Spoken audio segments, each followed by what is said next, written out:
What's going on? How is everyone doing tonight? Welcome, welcome, welcome back to our Tuesday talk or tea. I don't know. I'm really not all that big on tea. The tea, unless it's sweet tea with a nice slice of lemon or lime or even some blackberries. Awesome. I mean, the whole tea thing, like people in my opinion, people have abused that phrase. But welcome back, regardless, to our Tuesday nights. Salute to everybody over in the land of kick who's just kicking it. Salute to the Jaguar Wright Effect, the Jaguar Wright Show. Salute to all of our members and our moderators. It is I, it is me, the Jaganator. And it's good to be here. There's a couple of things that I want to address. For me, this whole content creating game, it's it's like a tug of war for me, because as much as I enjoy just sharing information with the people, keeping it real with you guys, getting to know you guys, building with you guys, I'm just not for the BS, the crap of it all. There's a lot of crap that comes along with the content creating game. And for those of you who actually know, like, media manipulation and the dissemination of misinformation is a big passion of mine. It's a huge passion of mine. I also know it creates a big problem for a lot of people in a lot of ways. So I want to welcome everybody into our world and know that it's not just about being messy. Like, I know that there's a whole subculture of people here on YouTube that are literally in it for the mess. And salute to one of our girls, Carlove. She had suggested us watching a like a little docu-series called Bad Influence, about the whole world of the kid side of influencers and stuff like that. And I was watching it and I completed it. Anytime someone makes like a real suggestion to me on something that they think I should take a look at, I make the time. I look, especially if it has anything to do with, the things that I was talking to you about, regarding media. And it was wild, because it was really centered around kid influencers and the parents that are behind them. And I learned some interesting things. What this game is really all about, what people are really all in it for. And it's wild, seeing these kids with accounts where they've got 11 million subscribers, a million subscribers, 2 million subscribers, 5 million, like whatever the case may be. Shoot, I mean, I'm not saying that it's easy to get to, but these kids are hitting like a million subscribers in a year. Here we are, the Jaguar Wright Effect.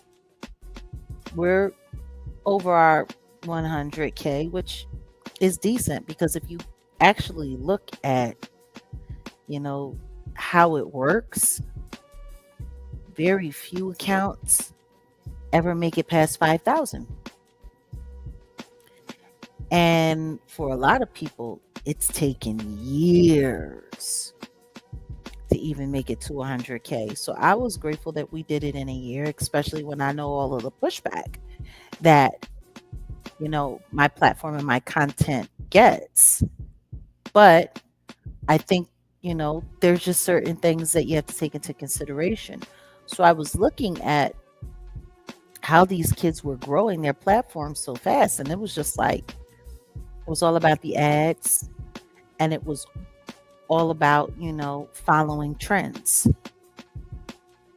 And I noticed that, like, YouTube, a lot of it, the algorithms are all based on trends.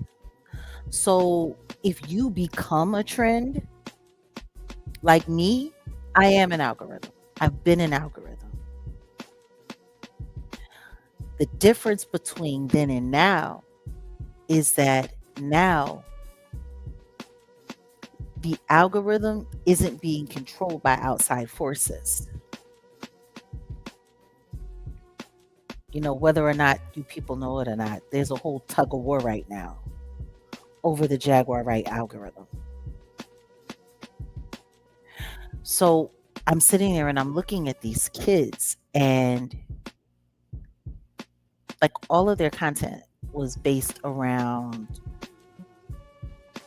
you know, like kid stuff and pushing kid products. The kids were wearing the clothes that the advertisers were attaching their brands to, food, candy, you know.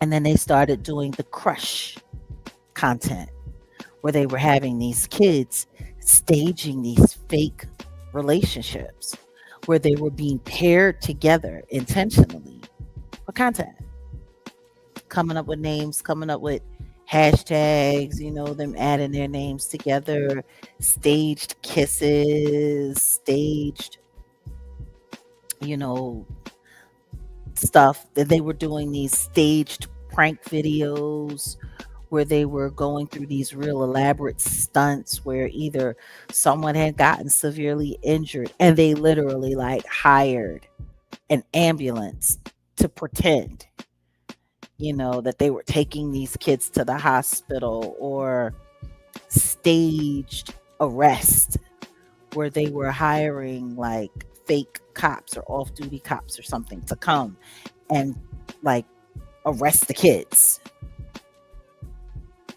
so that they could like make the other kids like, oh my god, oh, and the parents, and you know, even listening to the parents who were, you know, going along with this for these kids.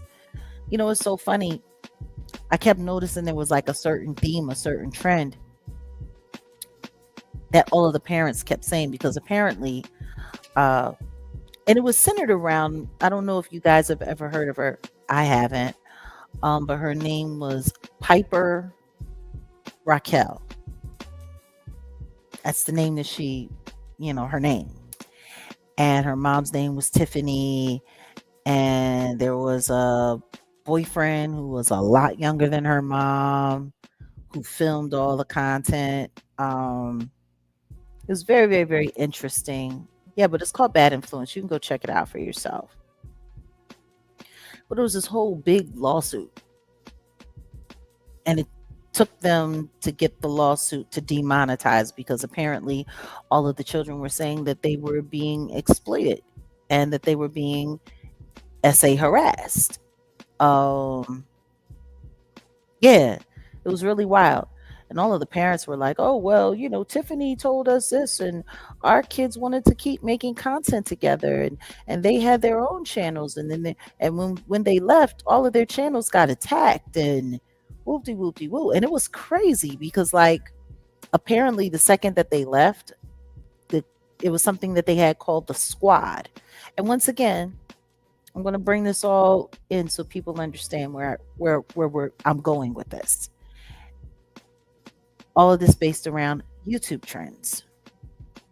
So they had the squad, and then the squad had the members, and then all of the members in the squad had their own offshoot channels, and then their channels grew because of being attached to the squad. But it was all built around this one girl, Piper Raquel, and she was the big fish, and she had the big number.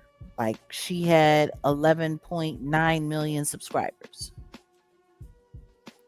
So her ad revenue was insane. Like 11.9 million subs, her ad revenue was insane. They said this girl was earning up to like 500K a month on a great month. On a bad month, like 275, 350. That's how much this kid was generating on YouTube. Um, a kid. So all of the people that were in her squad were, they was making a little bit of money. 30K a month, 40K a month, 100K a month. They had 500,000 subscribers, a million subscribers, but it was all built. And when you look at it, it's like a pyramid scheme. It's like a pyramid scheme. You have the one at the top who's getting all of the big bread, and then you have the ones that are closest, that are most affiliated, then next, and then down, down, down. And I'm thinking to myself, oh, so they're a sector. Like, I don't know if you guys hear about it, but they have these things that they call sectors here on YouTube. So these kids were their own sector. They were the Piper Raquel sector. And they called themselves the squad. And the second that they left, all of their platforms got attacked, like immediately. All of their videos were mass reported for violations, for things that, they weren't even doing. They could be sitting there just talking about, In-N-Out Burger, and their video would get mass reported for sexual content or violent content, things of that nature. And then I found out they were also doing other things, like their videos were being embedded on pornography sites, so that if anyone clicked on their video, it would register that it was coming from that site, which would steer away ad revenue from their channels to make not only their views, but their revenue crash. Salute to Sudden West. Ain't that wild? That's crazy. I didn't get a chance to see all of it. I just saw a little bit of it and I was out. But yeah, I do want to see it. It's interesting. What was most interesting to me is that all of this was like centered around kid content. And it's funny because they were talking about how these little girls in these channels, 92% of their audiences were men. Oh, yeah. Adult men. Oh, yeah. I believe that. Like when I saw the one content where a PDF said, "Thank God for Instagram moms for providing us with all of this spank bank material for free."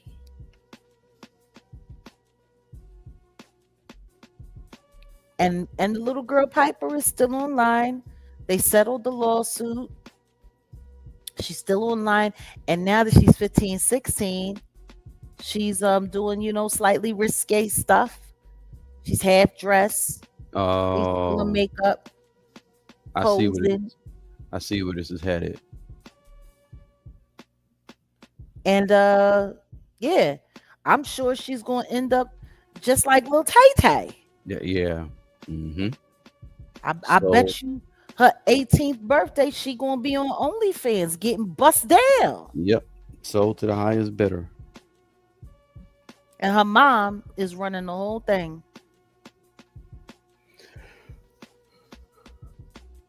But it was so funny because the parents were talking about, oh, well, the kids, they're all friends and they just want to make content. We didn't realize they were being, manipulated and ABUs like this. And we didn't realize how much she was using us and da-da-da-da-da and whoop-de-whoop-de-woo. And as soon as somebody left, they would replace them with someone else that looked kind of like them and slide them right in like nothing ever happened. Like this chick was running around calling the little girls disrespectful BIs and you're an ungrateful this and an ungrateful that. She was doing this with her own nieces and nephews, and then they had the daughter. They said the daughter she had her trained. But she started her out in pageants and then went on to social media. But I was just looking at the whole aspect of it, the whole sector thing, the way they built their own sector and used these kids. And the parents was, just sitting by. The one woman, her and her husband ended up getting divorced, and she got pushed out of her kid's life because she was trying to snatch her son out because she saw how harmful it was. And they got to the dad, and the dad was like, "Yeah, no, it's cool." And she went to the police like, "I don't want my son to do it." They say, "Yeah, well, this is an internal family issue, and both of the parents ain't on the same page. Mm. Ain't nothing we could do about it." So she filed for divorce so that she could get custody of her kid, and then somehow she didn't get custody of her kid, and she got kicked out of her kid's life. Mm. What I thought interesting though about that documentary is that nobody was being honest about the fact that what it was all about was the money. That's why they let their kids stay there. That's why they kept encouraging what they were encouraging. It was the money. Millions of dollars were being generated, and their children was making money hand over fist. I mean, what parent wouldn't want their children, to be able to bring in $50,000 a month, even $25,000 a month? That changes everything. Like the girl Piper and her mom, like they had a cat obsession. They had like 70 cats in the house, and they was spending like $20,000 a month on cat food. Cat Wow. food. Wow. Like, huh? And there was some other stuff going on, but apparently the mother was mailing, worn underwear from her little daughter and shipping it off to male fans who were posing as female fans. There was this man that they was talking about who went by the name Megan or something like that. Hmm. But they all knew that he was an older guy, and he was just sending them bags and sending them gifts, and they were, "Thank you, Megan. Thank you so much." But they all knew it was an old man. Like sending Gucci bags or Louis Vuitton bags, stuff like that, and buying all kinds of toys and doing all kinds of stuff and saying, "Hey, are you guys gonna make out today?" The little kids. Like, it's Hmm. crazy that all of this is happening on YouTube. And it took the lawsuit to go public for them to demonetize the platform. And then she just left and went to another platform. And now she's hustling, light corn. This kid's been online her whole life. So yeah, it makes me wonder. And part of the reason why I'm bringing this up is because when you listen to the system of how they attack platforms, it's systematic. I wonder if any of my videos have been embedded in explicit sites that would hurt my views. Because, like, it's crazy. Like, we'll have, we'll be doing good and people will be coming through. Like, unless I am forcing engagement and making sure that I post on all of my platforms that we're going live, like, our lives will be going pretty okay. Our numbers will be going pretty okay. And then the next thing you know, we talk about something that maybe people don't like or people don't want us talking about. And then boom, our videos start getting reported. Mm-hmm. So what I'm going to ask for everyone who's a member of this platform, like, it's crazy that we have as many members as we have. And our views while we're live are less than our membership. That's wild. So what I am going to ask is that everybody, when you see if your matter of fact, just check your notifications because they're unsubscribing people again. I know that there were people that had to re-up on their membership because they got bumped out of their membership. I don't know why there are entities on this app that are so invested in tanking our platform, but apparently this is just something that happens. This is something that's allowed to happen. Unless you're a part of one of these sectors, unless you're a part of one of these squads, you're a victim. Or at least they try to turn your platform into, a victim. Like you got crews that are running around here hunting their competition or hunting content that they can exploit. And it was just wild looking at it. Like, and to know that they're doing this even in the kid sectors. Interesting. All for ad revenue. But yeah, I just wanted to open up by saying that anytime you see it, make sure your notifications are on. If you're unsubscribed, please resubscribe. And don't forget, if you are a real supporter of this platform, share. Because sometimes, for whatever reason, our content, our notifications don't go out. But for everyone who's following us, who's, subscribed or who's a member, the more you share, the more it helps make sure that our algorithm doesn't go unnoticed. It helps. Like, it's so funny looking at Don Lemon and listening to him. Please, guys, please like, please share. Please, like he's saying it. He has over 1 million subscribers over there. And it took him about a year or so, but that makes sense considering who he is and his media background. He comes from CNN. I was surprised it took him as long as it did. But then again, when I'm looking at who he's consorting with, I'm not so surprised. Because I've been doing a little research and I've been watching these different squads or sectors and who's a part of them and who's all in them. What's real engagement? What's not? It's crazy because you'll literally have like 10 or 15 different content creators that all get together and work together as a team. And they'll push narratives, they'll push stories, they'll bounce back and forth. They'll build their audiences and they'll get audiences to go back and forth. Like I'm looking at everything that's going on now with Officer Tatum. Like the way they're pushing this is interesting.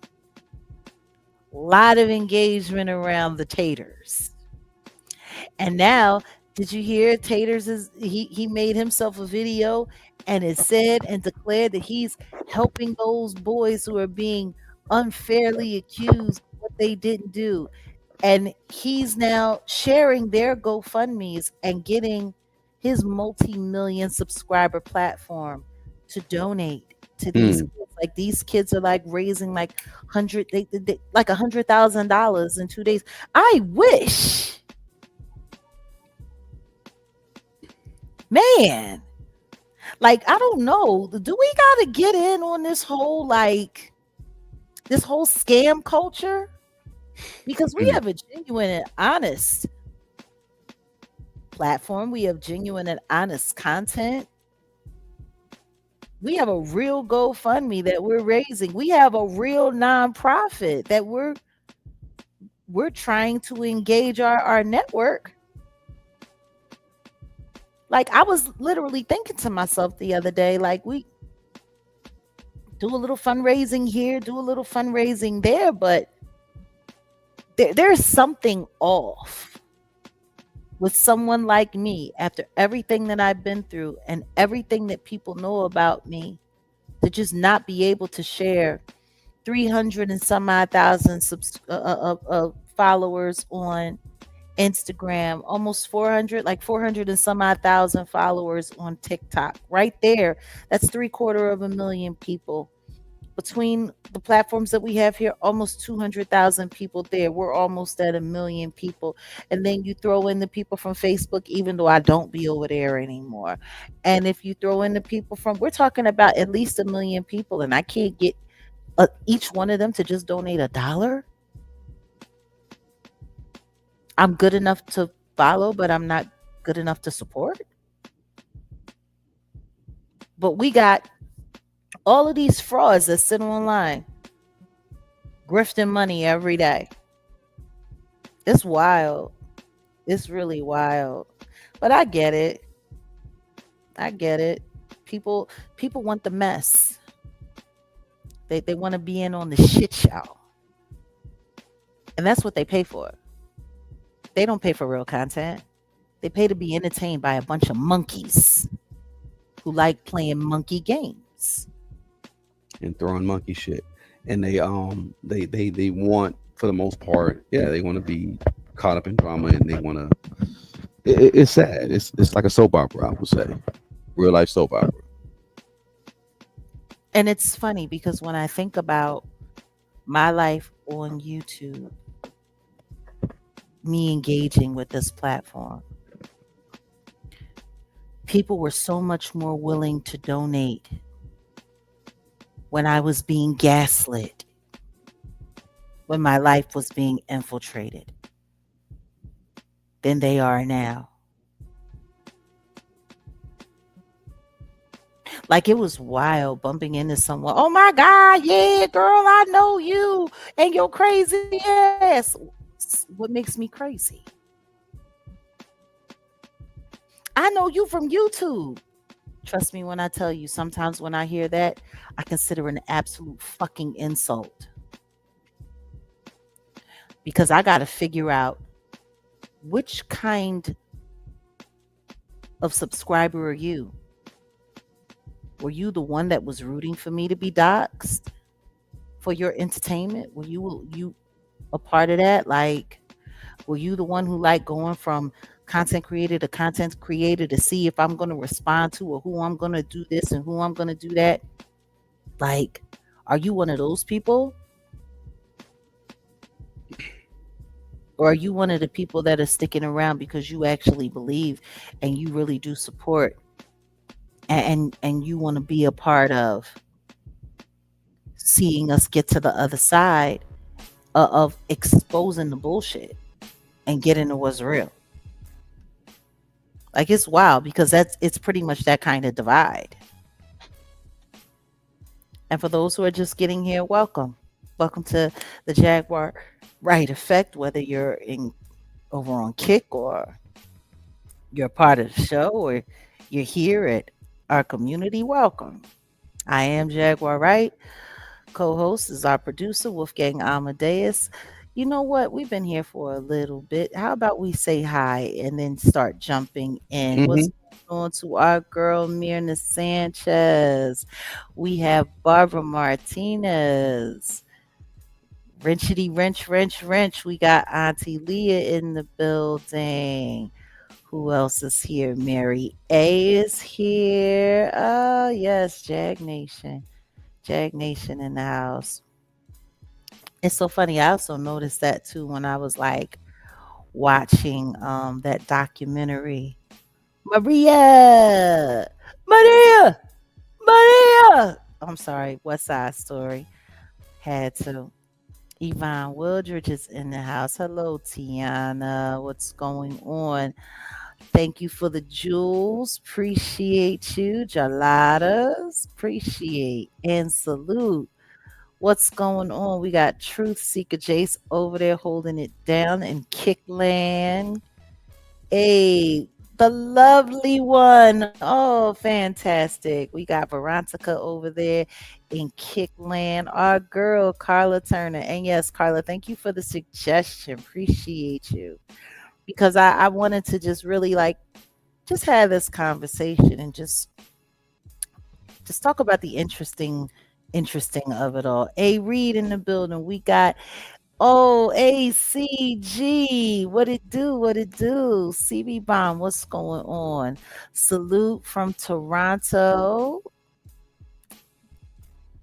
Okay, Norkai, appreciate you. Thank you for stopping through. Who else do we have here? Who else do we have here? Oh, Stacy. Y'all know we always shout out our members, and we do suggest you become a member and stay a member. And guess what? If they take your membership away, we hope that you have the courage to do it again. But if not, if you find yourself having issues over on YouTube, feel free to become a member on Kick because we are over there as well. Mm-hmm. So yeah, who else do we have? Was there anyone else that we need to? Oh, we got our moderator Cat over there. Hey everyone, shout out to the Jaguar Wright Kick family indeed. Cat is over there moderating and kicking it. Appreciate you, darling. Okay, so and we got Archangel Michael in the building. Yes, get the likes up. You know, when I'm in StreamYard, I can't see where the likes are or what the likes are doing. But I'm gonna tell you something right now. We need y'all to like. We need y'all to like. All righty. I think that's enough acknowledgement for right now. Hold on a second. Wait. Oh, wait a minute. Brandon's in the building. What's up, Brandon? Cat got a new up the lovely radio show. Welcome. So yeah, salute to our family, salute to our members. Everybody welcome in. So yeah, are we not looking at the orchestrated nature of it all? Like there was one lineup this week that I saw happen content wise that I thought was very interesting and very telling. So how many of you guys saw the whole Roland Martin being exposed thing? Oh God. Just put a one in the chat if any of you saw that Roland Martin was on the chopping block for disrespect this week. Because it was really disrespectful, in my opinion. You saw a post but not a video? Okay. And I want to tell you guys something. I do not encourage you to invest any time or any energy into any of this. Because in all honesty, it's nothing but a ploy. It's a ploy and it's a scam to create engagement because the truth is people are running out of Nolan Wells content. Yeah. See, I'm about to put y'all up on game, which is part of the reason why they hate me so much. Because I really do be trying to ruin these people's bags. If they're going to ruin my money, then I might as well go on ahead and try to ruin theirs. If I can't earn an honest living as a content creator, then why should I let them earn a fraudulent one? So, here we go. Roland Martin, y'all know who he is. Everyone knows who he is. Roly poly. He is, I guess we could call him a political pundit, right? Something like that. That's what he does. He talks politics. He's been in journalism for a while. He's creating content. He has pretty lucrative platform base, I would say. And the one thing that I will be honest about, when I think of Roland Martin, the one thing that I'm not thinking about is him intimately, or even being curious about him and his intimacies. I'm not interested in knowing what he does with his wife, and I'm definitely not interested in knowing what he does with the people that he creep with on his wife. I know he's a half a hobbit. That I know. Ain't he Haitian? Part. I believe he's part Haitian. Okay. He's mostly Yeah. Ninja. Yeah. He's mostly ninja. He's a little piece of Haitian. And it's so interesting because, people were arguing about him being a tether. And they're like, is he really a tether if, like, everybody in his family is black except for one of his grandparents? No, that doesn't make no. Well, see, I don't even get into all that. These people that come with the whole the lineage and stuff. I get it, but like whatever. Got So, one parent that's Haitian. All right, okay. I mean, the truth is we all got a bunch of mixed up stuff in us. Oh yeah, definitely. If you go back far enough. Yeah, I mean, that happens with anybody. I don't get it. I think that people just like looking for things to argue about and looking for things True. to talk crazy about. Oh, and by the way, if I see the numbers going down in the studio, I hope the reason why is because you're popping out so you can like and share and then come right back. So, like I was saying, Roland Martin, apparently now the streets are so like skimpy with content for people to make money off of and to exploit for AdSense dollars, that they've decided that we need to know that Roland Martin likes to be finger banged Oh Lord. in his booty ska. Oh Lord. I don't know why we need to know that.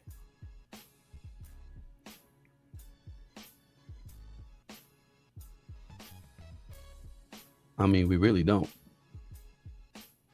Wait a minute, Dr. Jacko, you said you just saw me on the Blue Couch interview. It was a tough one for you. You're a strong soul. I'm a strong soul. Well, thank you, Dr. Jacko. I appreciate that. I hope it wasn't tough because you had a problem with what I was saying. I hope it was tough because I was pointing out some very real truths that a lot of people don't like to acknowledge or discuss. Um, like at the end of the day, I don't think it's journalism or content to expose every aspect of someone's intimacy and think that, like, ooh, breaking news, he gets his ass broken into. Like, I don't. Now, it was a woman and she looked like half a midget her damn self. Actually, she looked like a whole midget. And people were, you know, what are you saying, Dr. Jacko? I'm sorry. He says, no, you were 100% right with everything in that interview. Well, I appreciate you seeing my point of view. Appreciate that. And for those who haven't seen it, feel free. Um, but I'm just trying to figure out when humiliation rituals became what's considered viral content. But the thing is the story isn't even viral. It doesn't even like really track, which is why they had a certain group of content creators pushing it. Like I was just saying about the content with those kids and how they were doing it. It starts in one place and then they metastasize and seed the story out to multiple content creators to make it a thing. So it's forced into your algorithms and they are able to get the views, which in turns hopefully encourages subscribership, which leads to ad revenue. So this week, Roland Martin was like a half a welfare check. Hmm.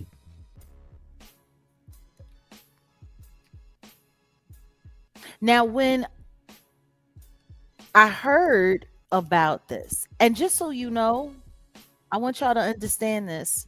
Just because I watch content or might be subscribed to a certain channel, it doesn't mean that I agree with it. It doesn't mean that I'm a fan of it. I listen to all different kinds of content that I disagree with, content that I do agree with. I like to hear all sides of different arguments and different conversations because it gives me a better view as to how, salute, thank you for the jewels. It gives me a better view on whether or not a story is being pushed for disinformation or whether or not there's a story trying to get a fighting chance to get real coverage. So seeing this Roland Martin story happen on Poetic Flacco's channel. And let's be clear. I want to make this very clear. I am not a fan of Poetic Flacco at all. Most of the stuff that he does, I don't even agree with. I think, salute, thank you for the gems. Most of the stuff that I wasn't so sure. I knew he was coming from No Jumper,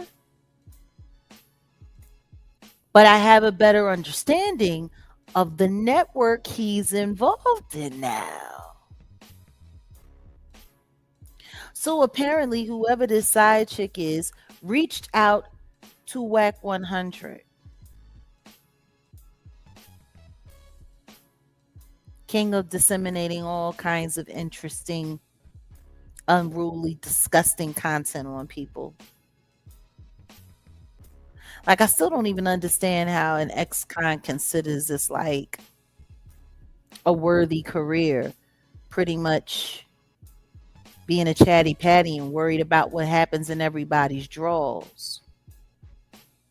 Like, maybe we should talk about that one day. Oh yeah.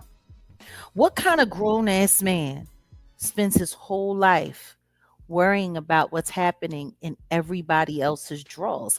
And why do people come to you with this information constantly? Hmm. So, anyway, this girl or this woman, whatever she may be, who's, I mean, she a ratchet. Like, she a midget. She real small. You can tell, like, she got them short, them arms and the real oversized legs and the real oversized booty and all of that. And she's always half dressed, taking pictures of herself, taking pictures of her butt. Like, all of her pictures of are like from the back. Like, so anywho's in she goes to Whack 100. She's like, well, someone on her behalf, her representative. Like, how does this chick get a representative? I don't know. But she goes to Whack 100 and is like, yeah, I got video, I got images, I got this, I got that. She gives it to Whack 100. Whack 100 then shares it with Poetic Flacco, to which Poetic Flacco watches it, consumes it, and then tells everybody what he saw on it. He got into very big detail about the size of Mr. Martin's genitalia Oh God. and how it is. What did he say? I didn't know God made the peepeeska that small. He literally said there has to be something wrong with him. It was the same thing with the diddler. But this is now like the fourth man I've heard him critique the size of his peepeeska. And I'm just trying to figure out, like, yo, Flacco, do you want to tell us something? Like, you know all about the size of Adam 22 Schlong because you were quick to let everybody know that he ain't got it packing like that to keep his trick her wife away from that big black man and his big, you know, his work.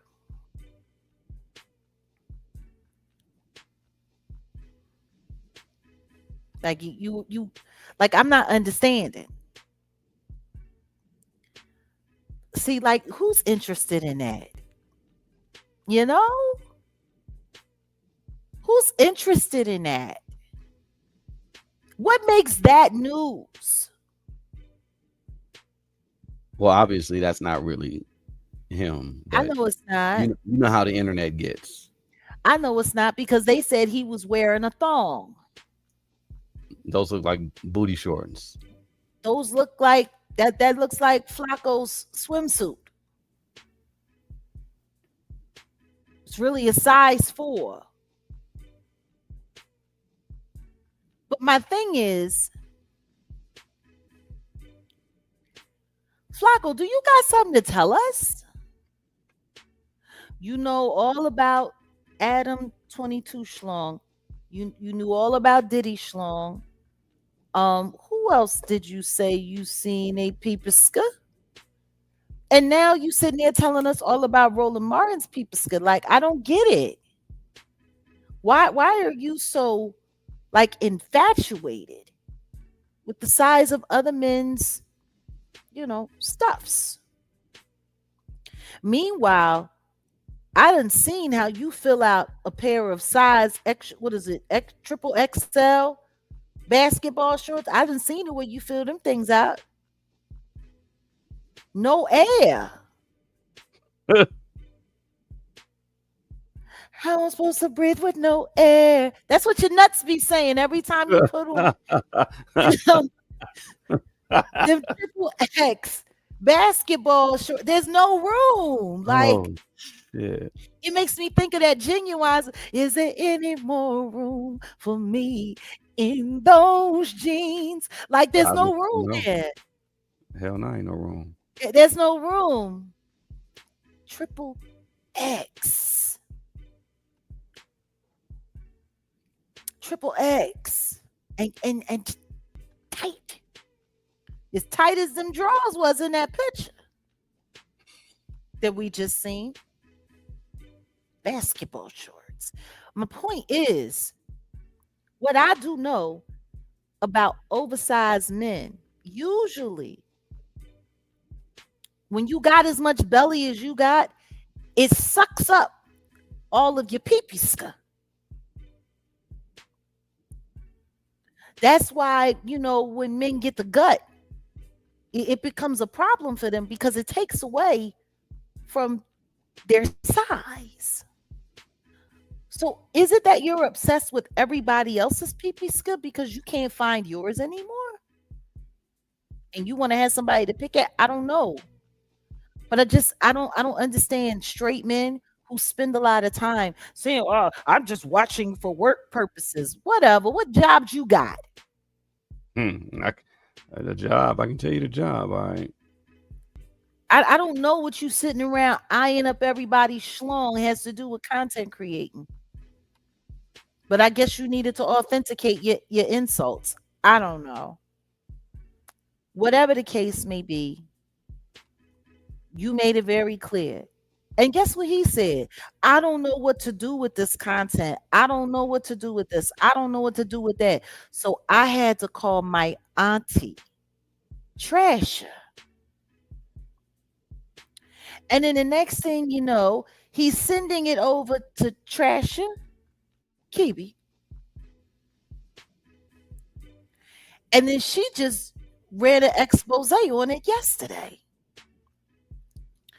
So the Roland Martin story went from whack to flack to big back. Hmm. And then somewhere along the way, O'Shea Duke Jackson decided to jump in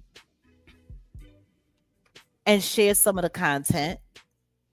He actually shared Flacco's video when just 2-3 weeks ago He was exposing him as a whole scam artist, turned him into content, made about a good 15 videos, and apparently has now taken them all down, made peace. I thought they had beef. Yeah, instead they just had a barbecue. Hmm. Somebody got cooked. I Hmm. guess a nigga apologizing. Anywho, I'm sitting here looking at how they filled the story out. Okay. See, it started with Whack 100, and then he disseminated the information, and then another content creator who's making his way to 500,000 subscribers shared it with somebody who has 1 million subscribers. And you know, the first thing that came to my mind when I started hearing about all of this traveling with Roland Martin's intimate stuff that was given to them by clearly a disgruntled lover? Revenge corn.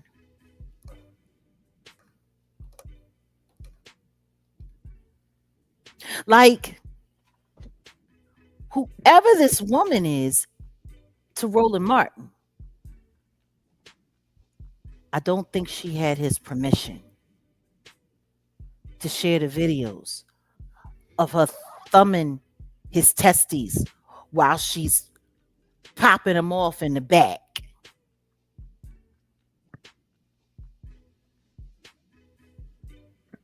I haven't seen it. That's what was described. That she was popping him off in the back and rubbing him, laying in between while he's spread out like Jiffy peanut butter, banging his head on the headboard.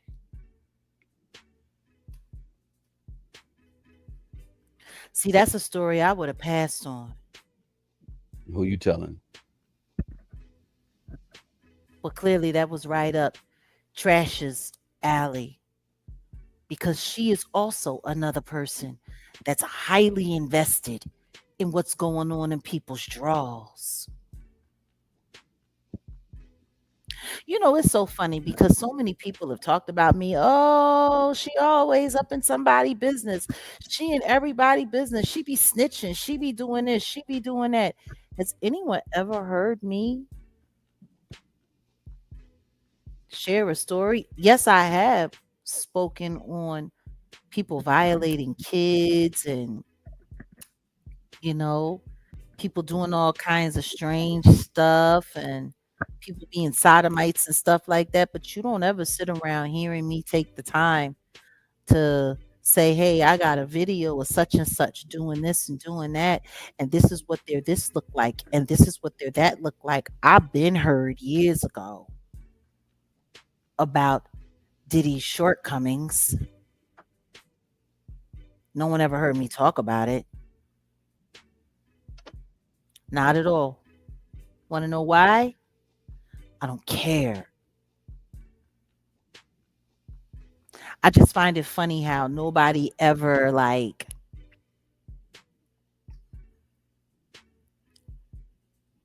ever calls these people out for how weird they are, for all the stuff that they're interested in. Roland Martin is not a favorite of mine. I do not agree with a lot of the things that he say, but the idea of me trying to find a way to humiliate him for a couple bucks, hoping to create a viral story is crazy to me. I mean, some of these people have no integrity. Now, there's just certain things where journalism doesn't really cross the line. Like, for instance, when again, I always talk about when I produced the documentary on the Madonna stalker. Hmm. Now, I had spoke to a bunch of UK journalists who, you know, I was trying to basically get some help with the story, and they were Mhm. willing to talk about this guy. But in the UK, I didn't know. They said it was a rule where it's like not a rule, but they just said, well, we'll talk all kind of shit about the British. Anybody who's a British citizen, they're gonna talk all type of shit.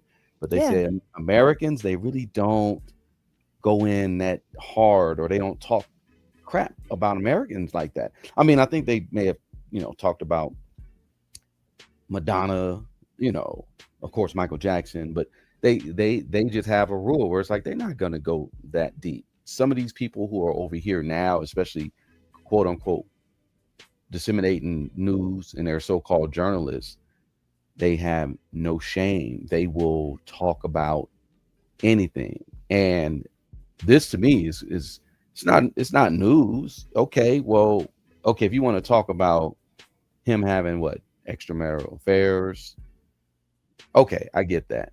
But Well, if you're talking about finding a way to expose his lack of credibility in some era or in some area, if you want to show that, he's hypocritical because he's making accusations about someone else, and meanwhile he's doing that. Like, that's the thing. You've never heard me expose anything just for the purpose of exposing it. right,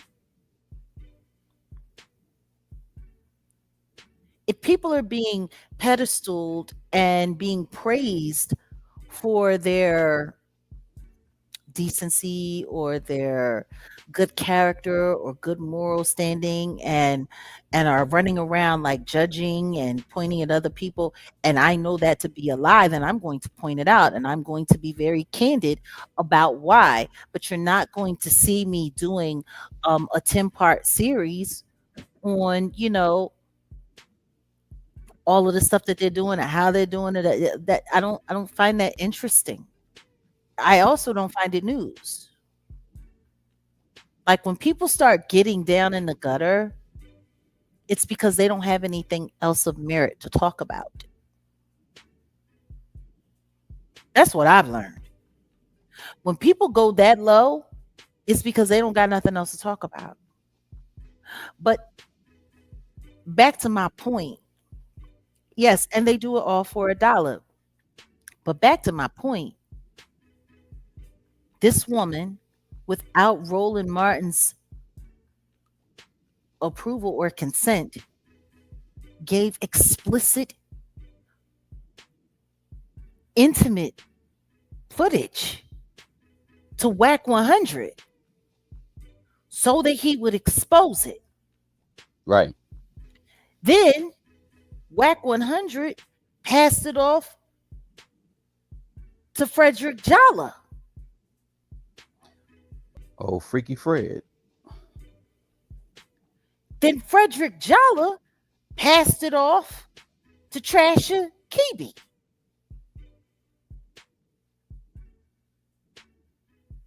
That's three people that got passed around to. And though they didn't post any of it up, even though I did hear that somebody was sharing, like, I think on Patreon or on websites, like him in a leopard thong, Yeah, it's still revenge corn, because all of you are admitting to have seen it and are openly talking about it. This is revenge corn, yeah. which is illegal.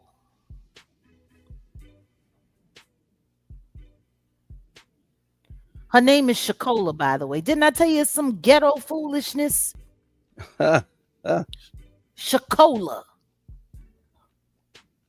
what kind of what your parents naming you Chicago? They got to explain why. I Why? just want to know, why did old Two Fingers run it to Three Finger? I know.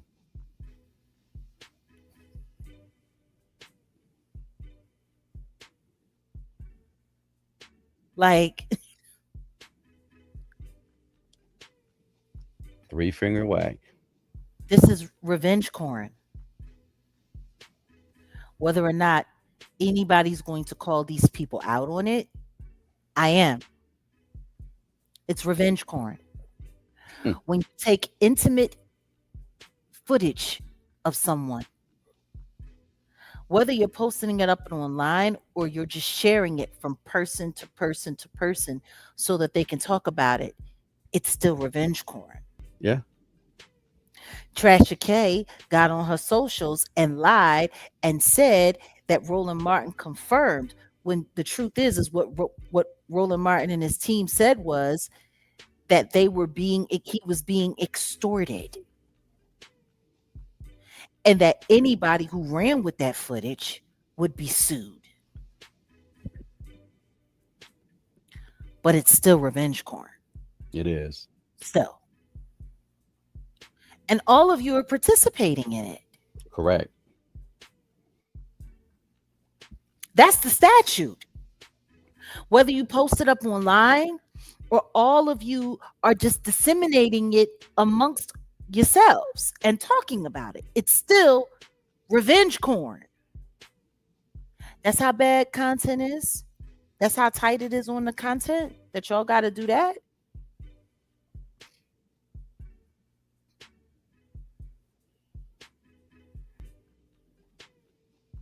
It's wow. So yeah, I say all of that to say, ugh, for content. Once upon a time, I used to say everything is content,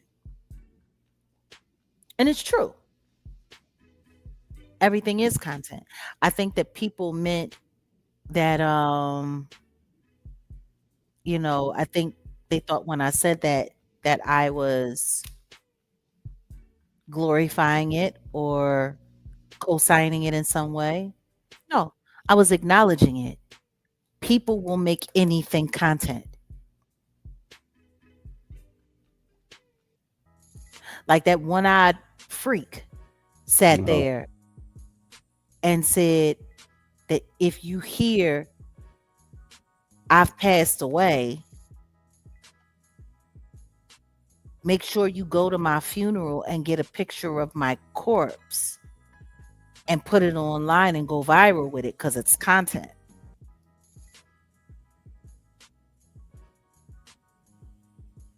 That's just the That's how nature. That's the nature of the environment where he's coming from. He's literally saying, you know, I mean, dead body, y'all vultures come get it, or have no shame. I mean, because there's some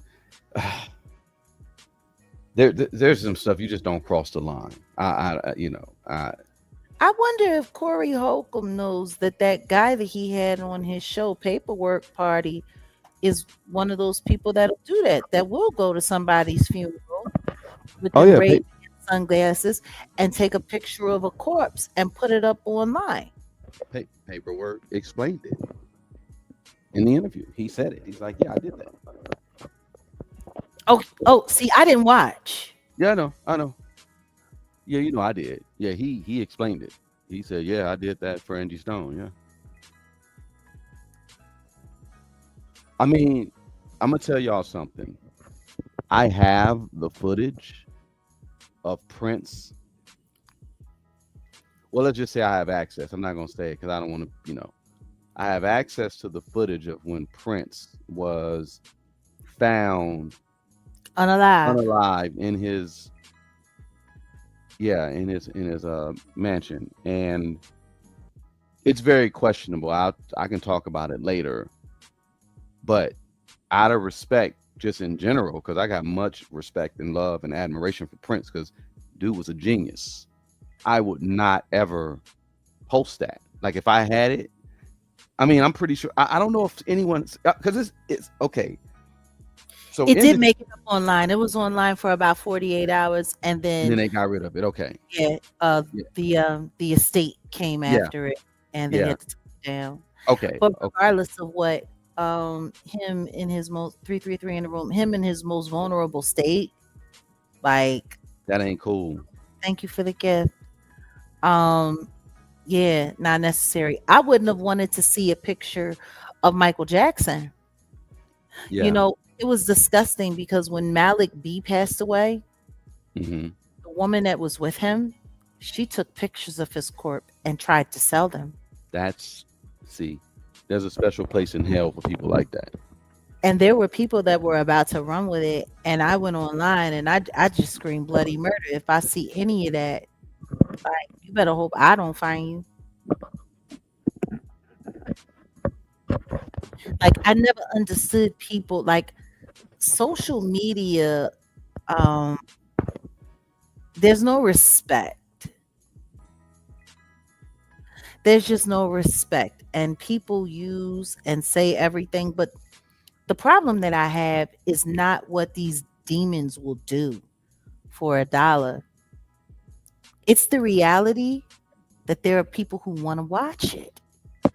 Because the truth is, if you want these people to stop doing the stuff that they're doing, it's real simple. Don't watch. Without engagement,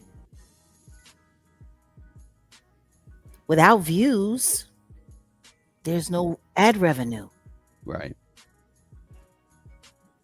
And they're going to only talk about the things that are going to make them money. If you stop paying attention to what they're doing, if you stop giving them a view, if you don't talk about it, if you don't share it, it dries up. I think the biggest problem that I have when it comes to Chucky White Hmm. is, oh, Charlie, Mr. Charlie. Um, the biggest problem that I have with him is that he knows how much people love trash. He knows it. Like, this ain't nothing but a snitch bitch who would do anything to stay out of lockup. The truth is, he gonna do whatever he gotta do to stay out on the street, because if they put him away, if he ever has to do time, I promise you, he's gonna be the biggest victim behind bars that anybody has ever seen. And he's probably gonna beg to be in PC, protective custody, forever.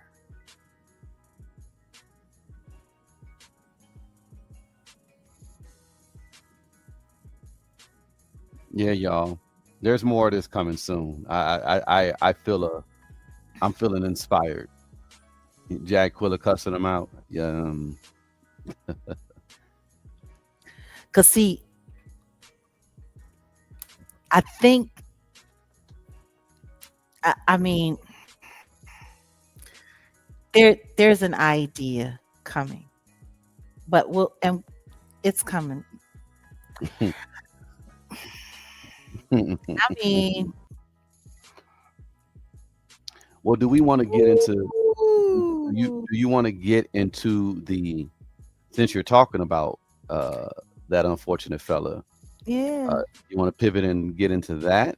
absolutely. Stop sharing revenge corn for content. Moving right along. They said they need a series. Mm-hmm. I could do it. We could I think the Adventures of Jack Quilla will be something that we could exercise and think about. But right now, number one on the docket when it comes to this uckery online, let's just say it. Um Snitch 9, yeah, I called him Snitch 9, and Mr. White, Chucky, they sat down Oh, for yeah, mm-hmm. they sat down for I guess a podcast. What is this called?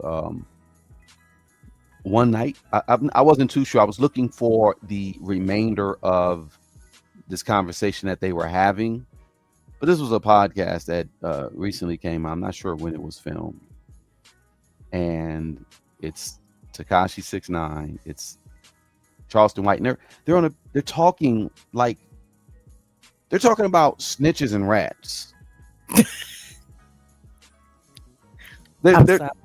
they're literally sitting here talking about snitching and ratting and who ratted on who and why a lot of dudes in the industry basically turn on each other. It's over females. So they specifically started talking about Quavo and Offset.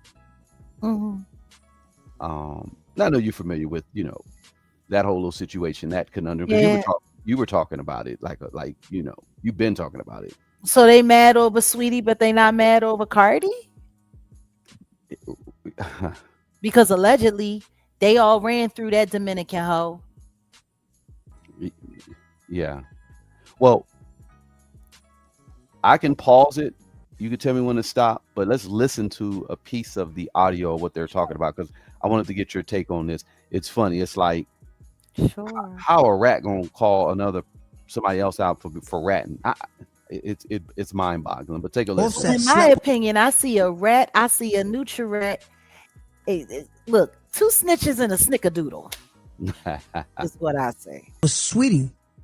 That's why the Migos fell out.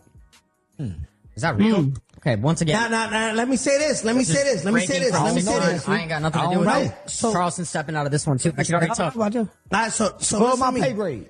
So listen to me. Below or above? But people Above. gonna try to joke about it and the Vader thing. Those are rats. The game is full of rats. If you sleep with your homie girl, that's rat material. Disloyal. Wait, You're guys, telling Hold me. on. Okay. No, because But I'm when you curious, say why is it so No, popular? Steiny, Well, all these niggas see I what you got say. somebody on my girl. Steiny. Well, people can hit on my girl too. Even my homies. Steiny, but listen to me. All right. When you join the streets, right? You sign up for loyalty, right? Yeah. All these street dudes got loyalty tatted. All these street dudes got integrity, principles, right? If that's your homie, why you sleep with his girl? Right? Oh. So people gonna And be like, fuck yo, all y'all people- trying to hit up my girl straight up. I'm not going on my rant. Then how you hitting me right now? People will make a joke. People will try to These are facts, right? Charleston, when people go to jail, what happened? These people Nigga, in- man, these people nigga in try to fuck jail- your bitch. Why the Migos split? Why was Takeoff and Quavo riding around Dolly for so long? What did Offset do so harmful to not be part of Migos? They still not together till now, and they already lost Takeoff. Okay. All right. I don't.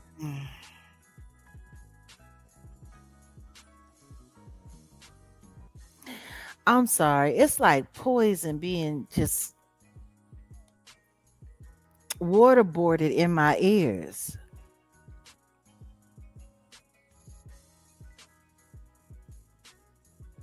I hear you because to me, It's ridiculous. Exactly. It's more than It's ridiculous. ridiculous. It's ridiculous. It's ridiculous. It's everybody knows Rainbow Bright ain't nothing but a snitch. Everybody knows that. Everybody knows Rainbow Snitching Bright.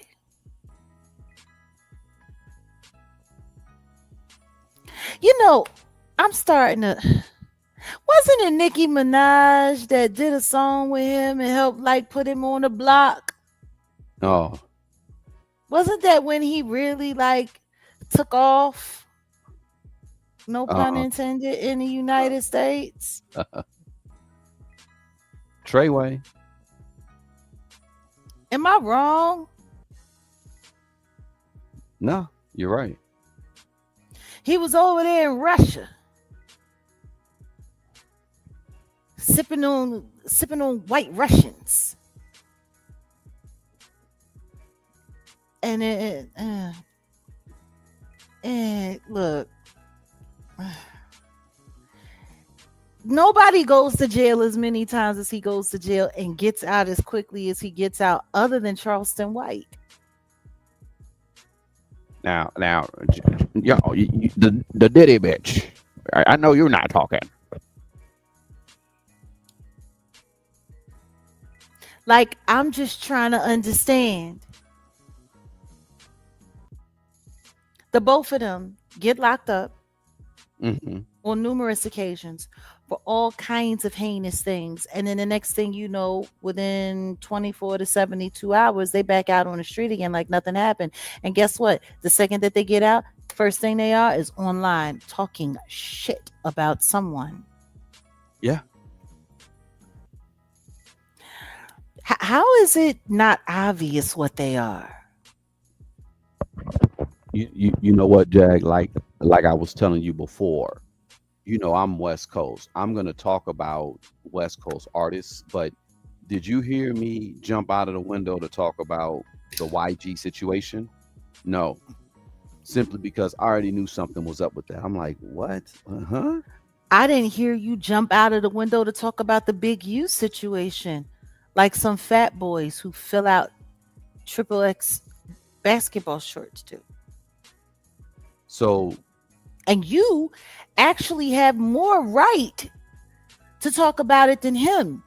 Because, like Glasses Malone said, the only reason he's got enough cachet to talk about gang relations and commentary is because they let him sit with them. they allow him, yes. And They validated him and his conversation. You actually grew up right in the there. neighborhood. Yeah, exactly. No cap, no lying. And shout out to Glasses. Glasses had to hit my line a couple of times. Well, once really, because I was dealing with an artist. That's a whole nother conversation. But Glasses is like, you could just say the ambassador, mayor of Watts. Shout out to him. And dude ain't got no reason to lie. So No, what he he's saying is doesn't. what he's Which saying is is very why interesting. which is why I don't understand why he ain't calling him out for being what he is. Because somebody is intelligent and is tapped in as Glasses Malone should know that Frederick Jolly ain't nothing but a snitch bitch. But then again, they was sitting over there at No Jumper. The No Jumpers headquarters. Now, let's call it that. Just like six, but back to what you were saying about Snitch Nine, Charleston. This reminds me of when Adam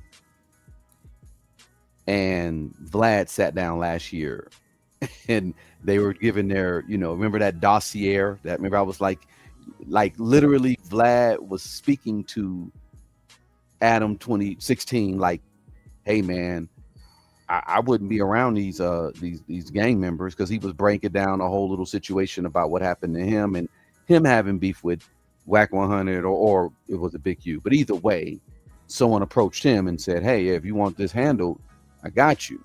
And he was like, nah, I'm a man, I can handle my own stuff. And respectfully, whatever, that's what it is. But I think he was low-key telling Adam, because I knew at the time that Adam had a bunch of them 40 Crips up there protecting them. And people don't, that's kind of like some hood stuff people don't talk about. And I get it, but at the same time, I'm like, I can talk about this guy. I've seen him go from the space he had in downtown to the space that he had in Melrose or whatever, blah, blah, blah, and what his platform has become. Now, it's basically like in my opinion, like snitch headquarters, if you ask me. So who comes out of No Jumper? This Freaky Fred guy? Okay, but this situation with 6ix9ine, Charleston White, both talking about snitches. First off, everybody know what happened with the Treyway situation, Yeah. 6ix9ine, all that. Like it's like he was sent in to take them brothers down. Yeah. And then the situation Just like Chucky running down to Houston, yep. I was trying to put a case on Jay Prince and mob ties, as if anybody actually believes it. And let's just be clear. If that actually happened and he had he was eyewitness,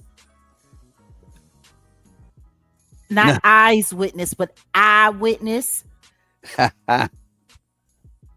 Now, hold on one goddamn minute. I am the eyewitness. Don't be talking about me. Eyewitness. You the Diddy Blitch. See, I'm glad I know what a glass eye look like because I promise you, if me and him ever got into it, I'm gonna make sure I'm gonna hit him in that good eye. So I got a couple of seconds to get some good work in before he starts screaming.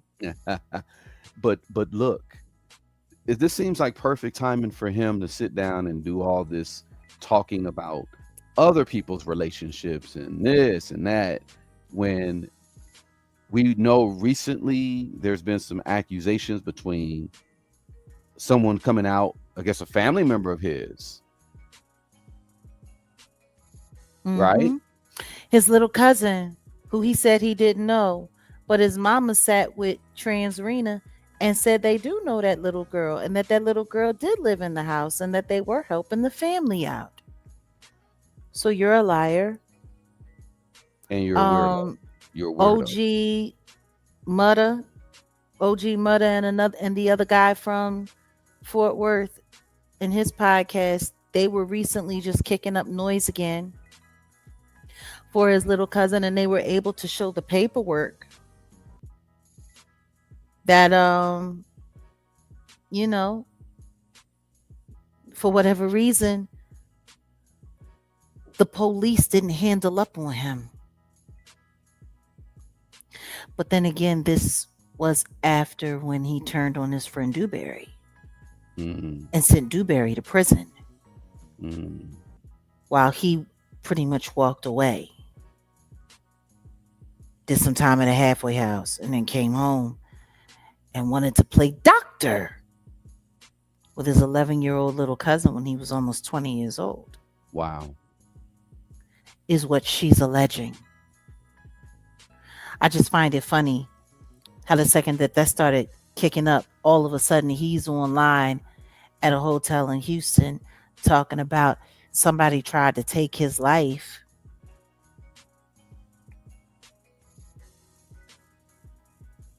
He's been trying to wipe the stench of these Chomo accusations off with anything. He's jumping in, man. But the police, see, that's the issue that I have. Why aren't we getting to the bottom of why the police didn't put more time into this case? Yeah. And why this young woman was forced to walk away without there being any justice for what happened to her as a child. Yeah. See, these are the kind of things that happen. These are the kind of breaks that confidential informants get.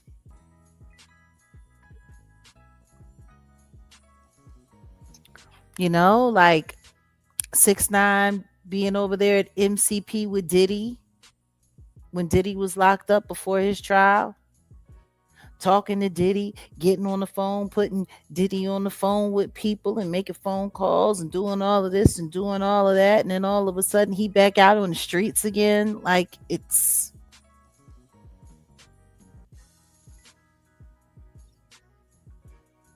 strange why nobody questions any of this.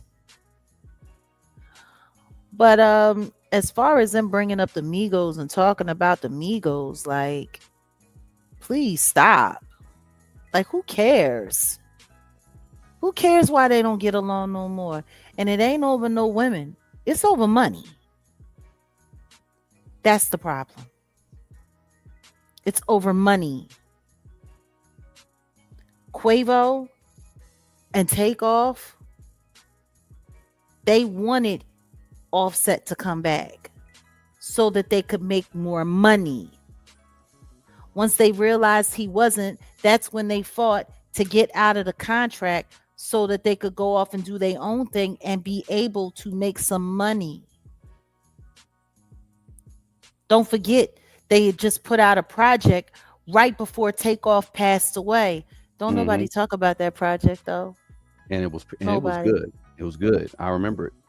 And I can't listen to it because it's right before he passed. It was a pretty good project.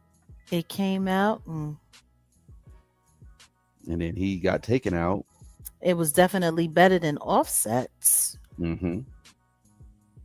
But see, they needed him because he was the celebrity in their little crew. He was the Mike And Jackson. he was married. Yeah, but not as talented. Right. Not as talented. Let's call him the usher. Okay. It looks like it, but it really ain't like it. And the proximity to Cardi. Yeah. So I mean, it's interesting when people spend their time creating these false and these fake narratives to try to convince people that things are something different than what they actually are. Don't nobody want to hear y'all talk about nobody relationships. I don't even understand why anybody listens to anything that they have to say, because they're both known and proven liars.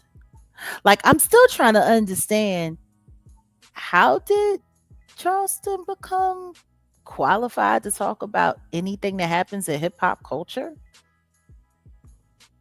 In what world? Where is his proximity or his adjacency to hip hop? I mean, I have my theories, just like I talked about that big homie guy, and these people that just come out of nowhere to be known for, like the Charleston guy. Like, okay, so he's supposed to be a comedian, right? No comedy special, no real track record of being like in the comedy. He's so rich. He don't need. I've never seen a Charleston White comedy DVD. I've never seen YouTube feature any of his comedy shows. In my opinion, he's just as much a comedian as Vlad is a DJ.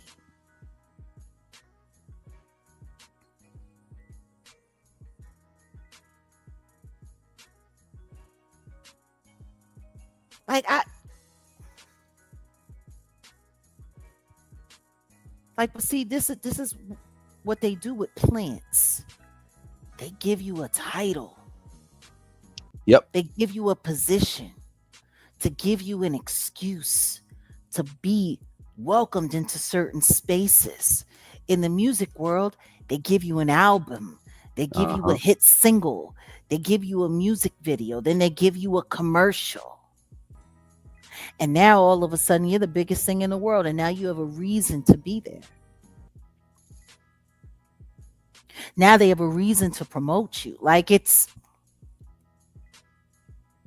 kind of pathetic, but on to the next. It's part of the game. It is. On It's to the part of the game. next. Like, it's all a part of the bullshit game. Yeah, exactly. And that's what it is. God help you. Bullshit game. God help anybody that pays attention to anything that those weirdos have to say, because you are being misled and lied to. And I put that on everything.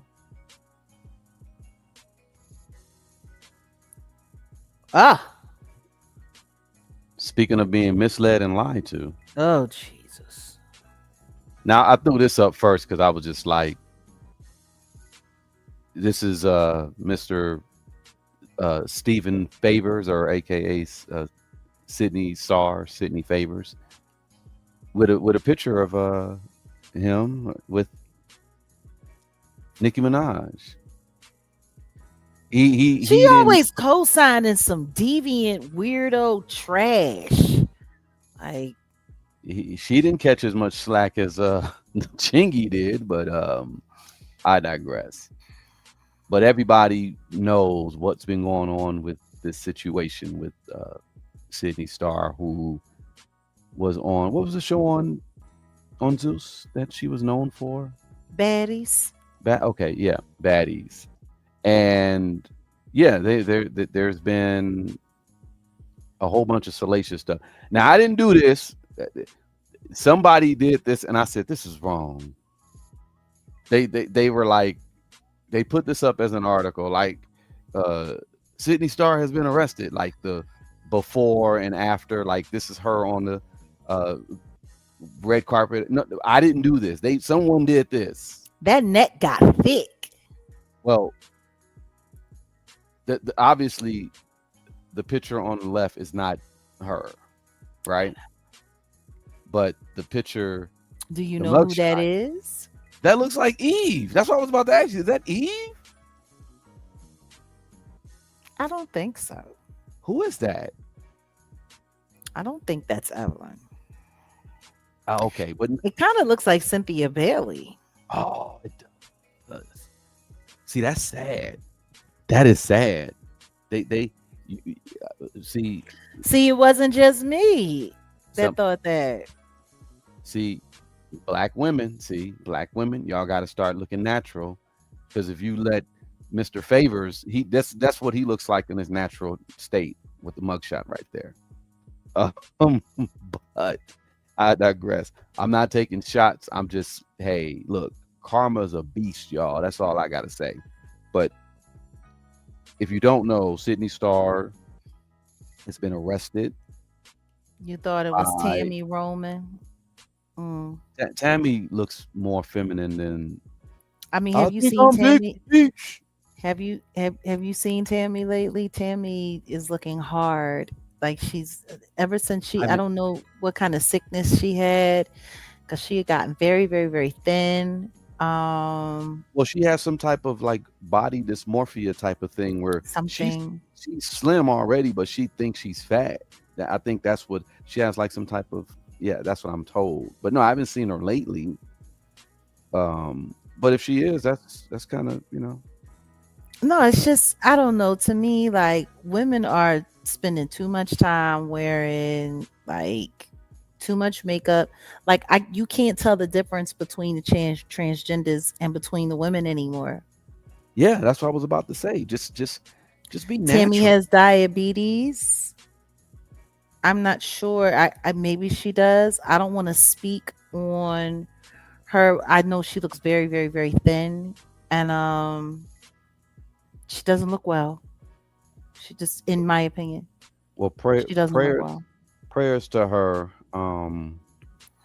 But no, when our sisters just got it, they're not even just black women, white women too, because white women are looking like the Kardashians and They getting looking all rough. looking They for looking rough. fillers, getting all them fillers.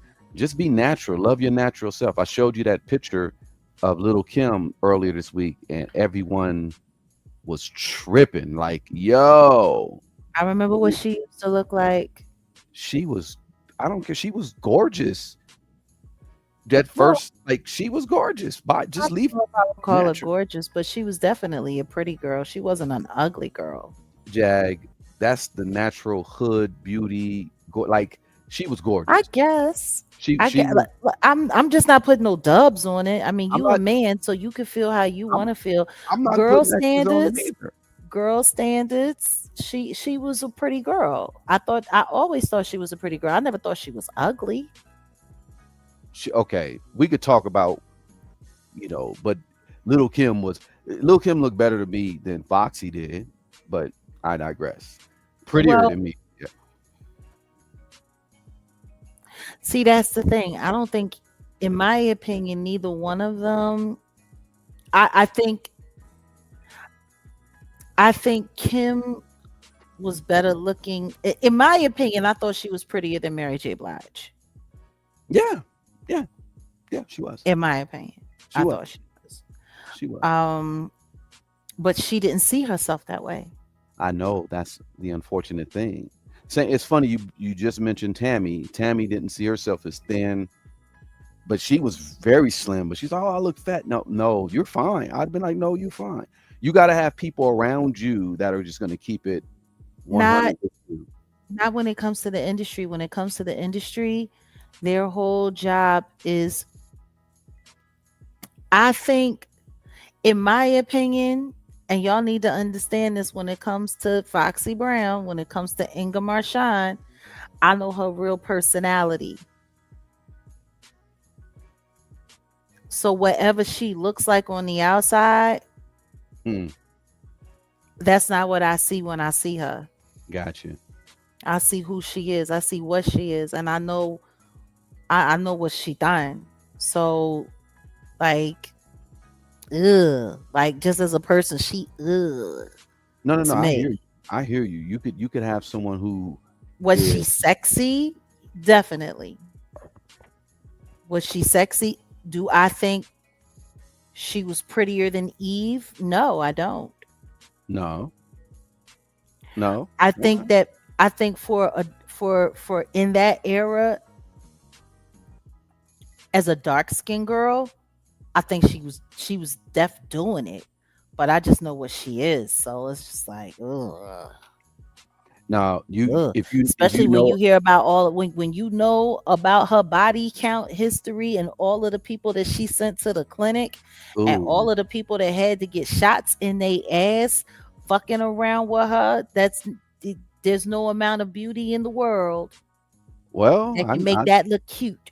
again, I never was a fan of the Il Nana. That's the Um, problem. That's the problem. She was telling people the truth. well, you got to tell the truth. You got to tell everybody you got the Il Nana.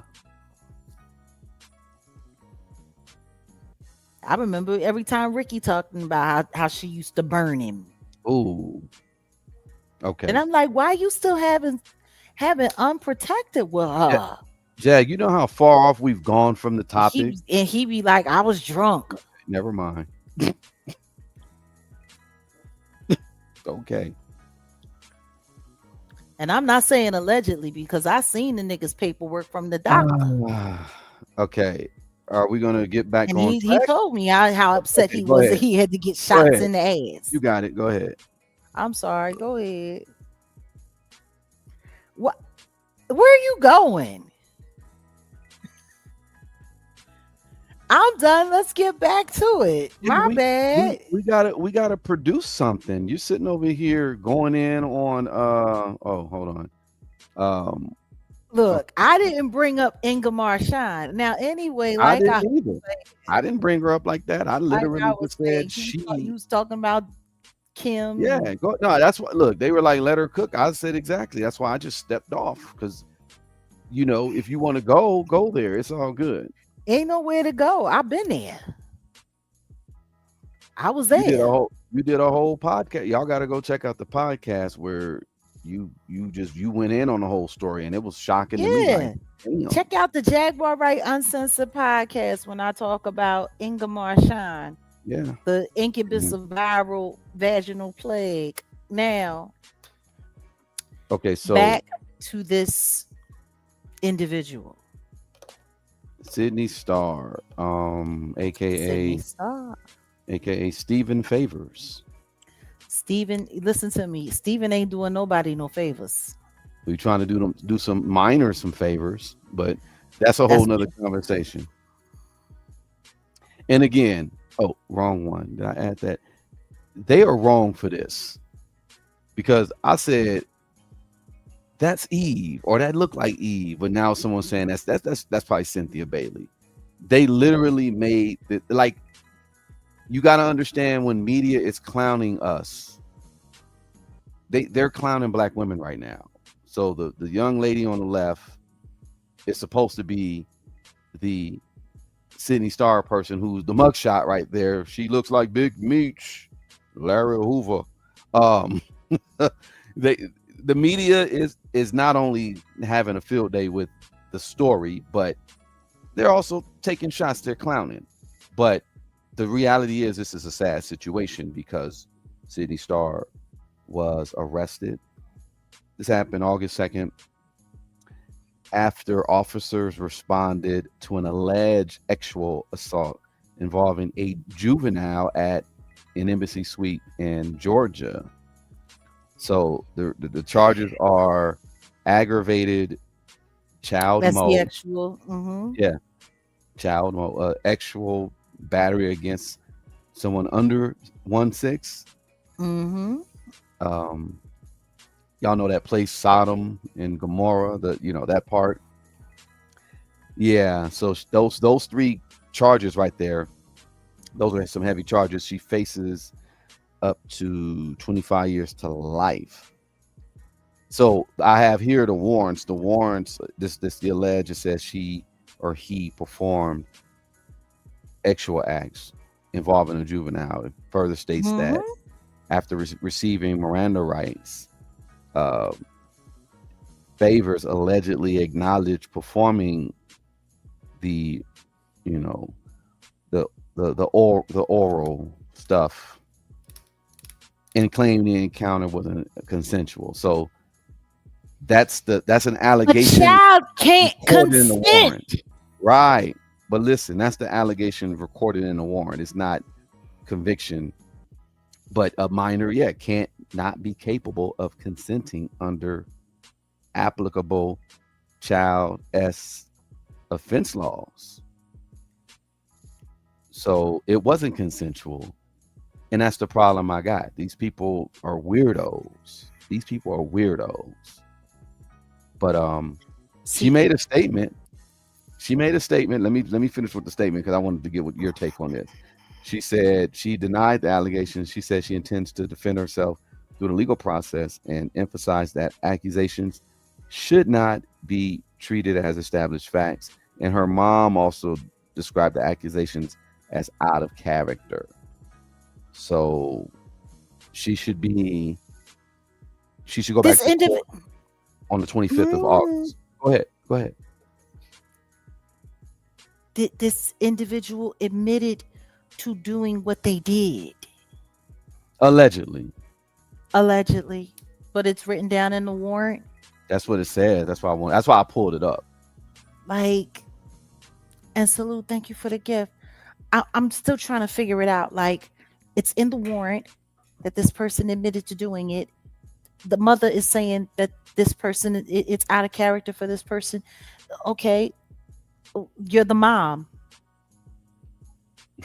What else are you gonna say? Oh yeah, my baby a whole pervert. My baby love gobbling up on some children. Mm. Like, why would you admit it? Why would you say that? Why would you agree to it? And even if you don't know the character of your child, 9 times out of 10, your child lied to you, and you're going to want to believe your child, because who would want to believe that their child is capable of doing stuff like that? I wonder. So as far as what the mama got to say, I don't want to hear nothing about what the mama got to say. It means nothing to me. I wonder where the father is, because I'm gonna tell y'all. Probably gone. Probably long gone. That's what I was about to say. Look, they say mothers make the child feel better, and fathers make the child better. So if there was a father in this person's life, I'm sure there would be, I don't know, just ugh. And then the kids, like y'all said, protect the kids, man. Protect the kids. Let's start with first things first. This person has a background with being duplicitous, being conniving, being calculating, and being treacherous. What Sydney Starr or Sydney Favors did to Chingy and then admitted to later. Yeah. You take a picture with someone, then you intentionally lie to ruin their character, to mischaracter them, knowing that it's not true, and then you took the hype from that moment to build yourself up in the celebrity world.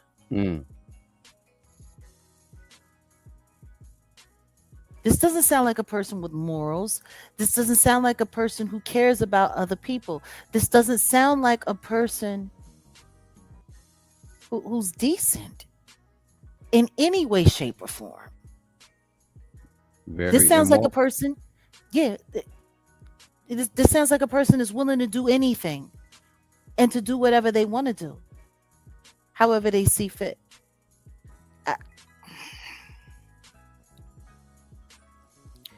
Like I said before, the LGBTQIA plus community has too many weirdos hiding behind that rainbow flag and those letters. Too many.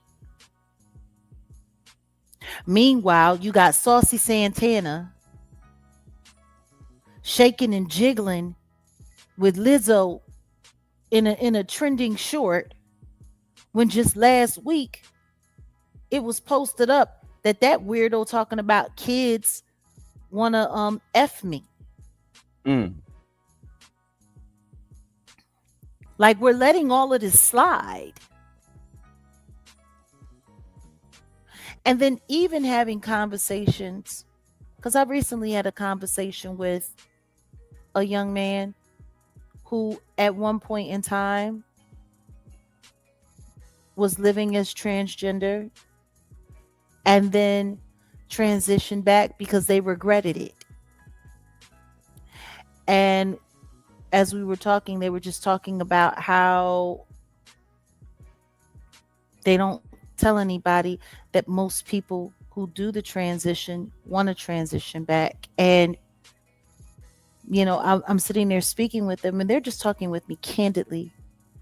And this person is letting me know that they're seeing a lot of demon time at the parades, at these LGBTQIA plus events, people dressing up as demons and devils and carrying on, and how it's making them want to get away from the community because there seems to be a demonic agenda that's hiding just behind that flag.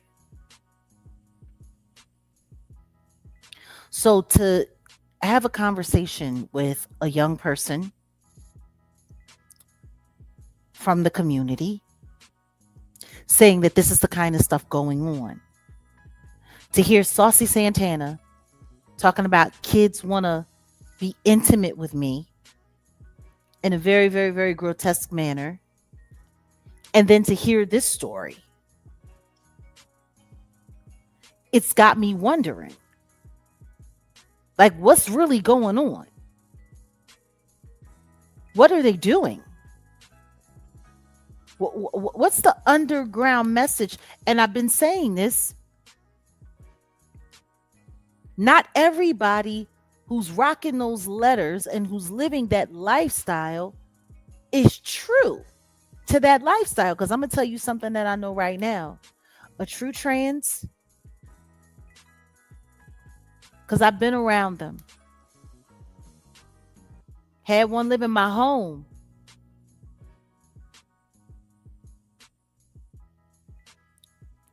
And that person was always a person to me. That person, I treated them like family. Still do. Will always regard that person in that way. And what I will say about them is this. You don't hurt children. You don't lie. You don't trick people. Like none of that behavior was allowed around me. Nor did they want to behave in that way. They had responsible adult relationships. They never lied about who they were. They never lied about their age. Like, I don't know these trans people who do all of this wild stuff, that got all of this wild stuff going on. And to me, it's stories like this that condemn the rest of the community. But the truth is most trans are so used to being victimized, the last thing they're interested in doing is doing it to someone else. Like, you remember when I was talking to you about the whole Silence of the Lambs and how Buffalo Bill was, for those of you who know, the villain, the serial unaliver in that film was masquerading as transgender. But they kept getting denied the reassignment surgery because they couldn't pass the psych eval. And even in that, they were talking about how docile in nature trans people are, how non-confrontational, and they don't go out of their way to victimize people and stuff like that. Like, that's not your typical makeup for someone who identifies as that. So when you start seeing all of this crazy stuff going on, in my opinion, there is a difference between trans and then people who cosplay as trans. Hateful, disruptive people they do an injustice to other people who live that way. It's just kind of sad, you know. It's kind of disgusting to me, and I don't think people are paying attention to the fact that the industry harbors a lot of these weirdos and pushes them out into society to push these evil agendas.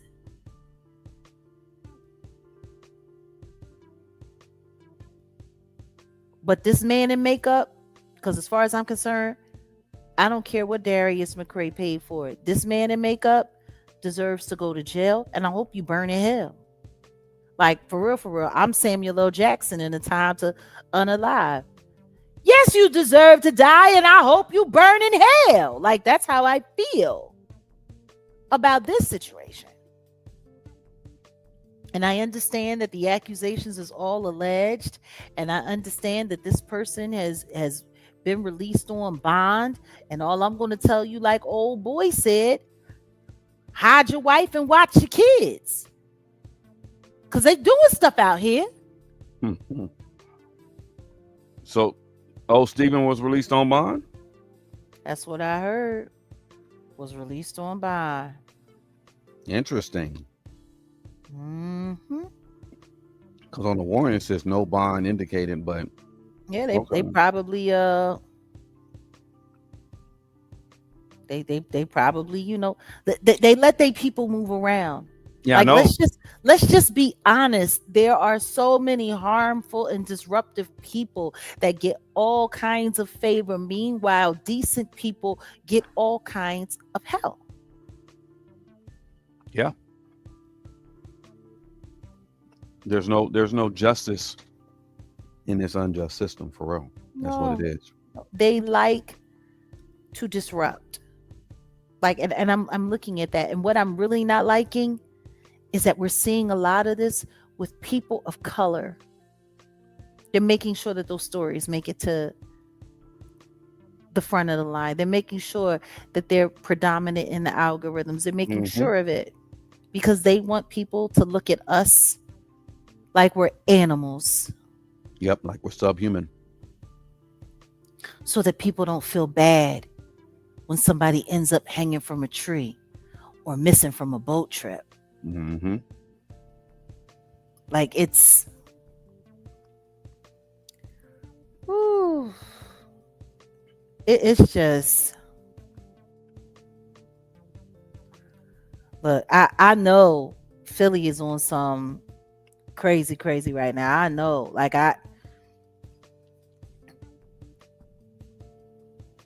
all I can do is pray. But when I left 10 years ago and said I wasn't coming back, it was because I knew this is where it was headed. The question is there any place in this country that's really safe anymore? I think everywhere we go, we're headed to second world. We're already pretty much second world class country. Like,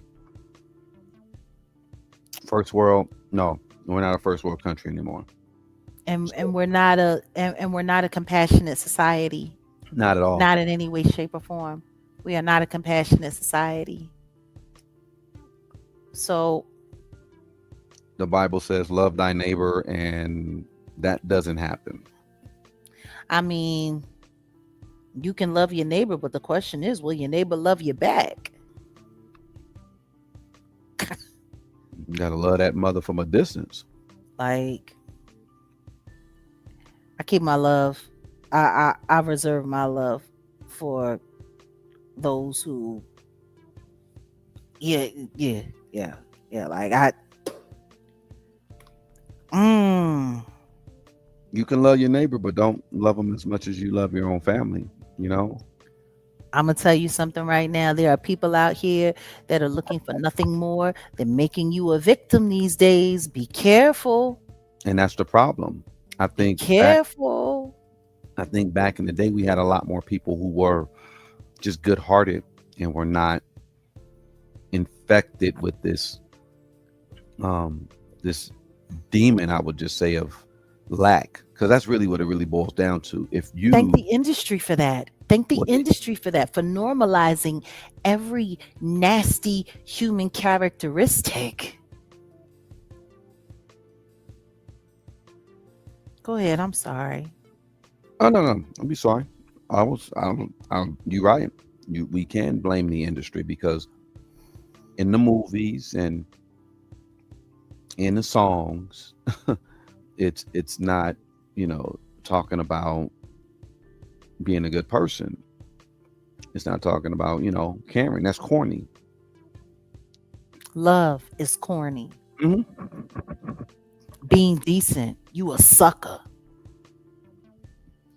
Like Cardi B got a new single or something, and I heard it on the radio while you know out traveling, and it's called Aha.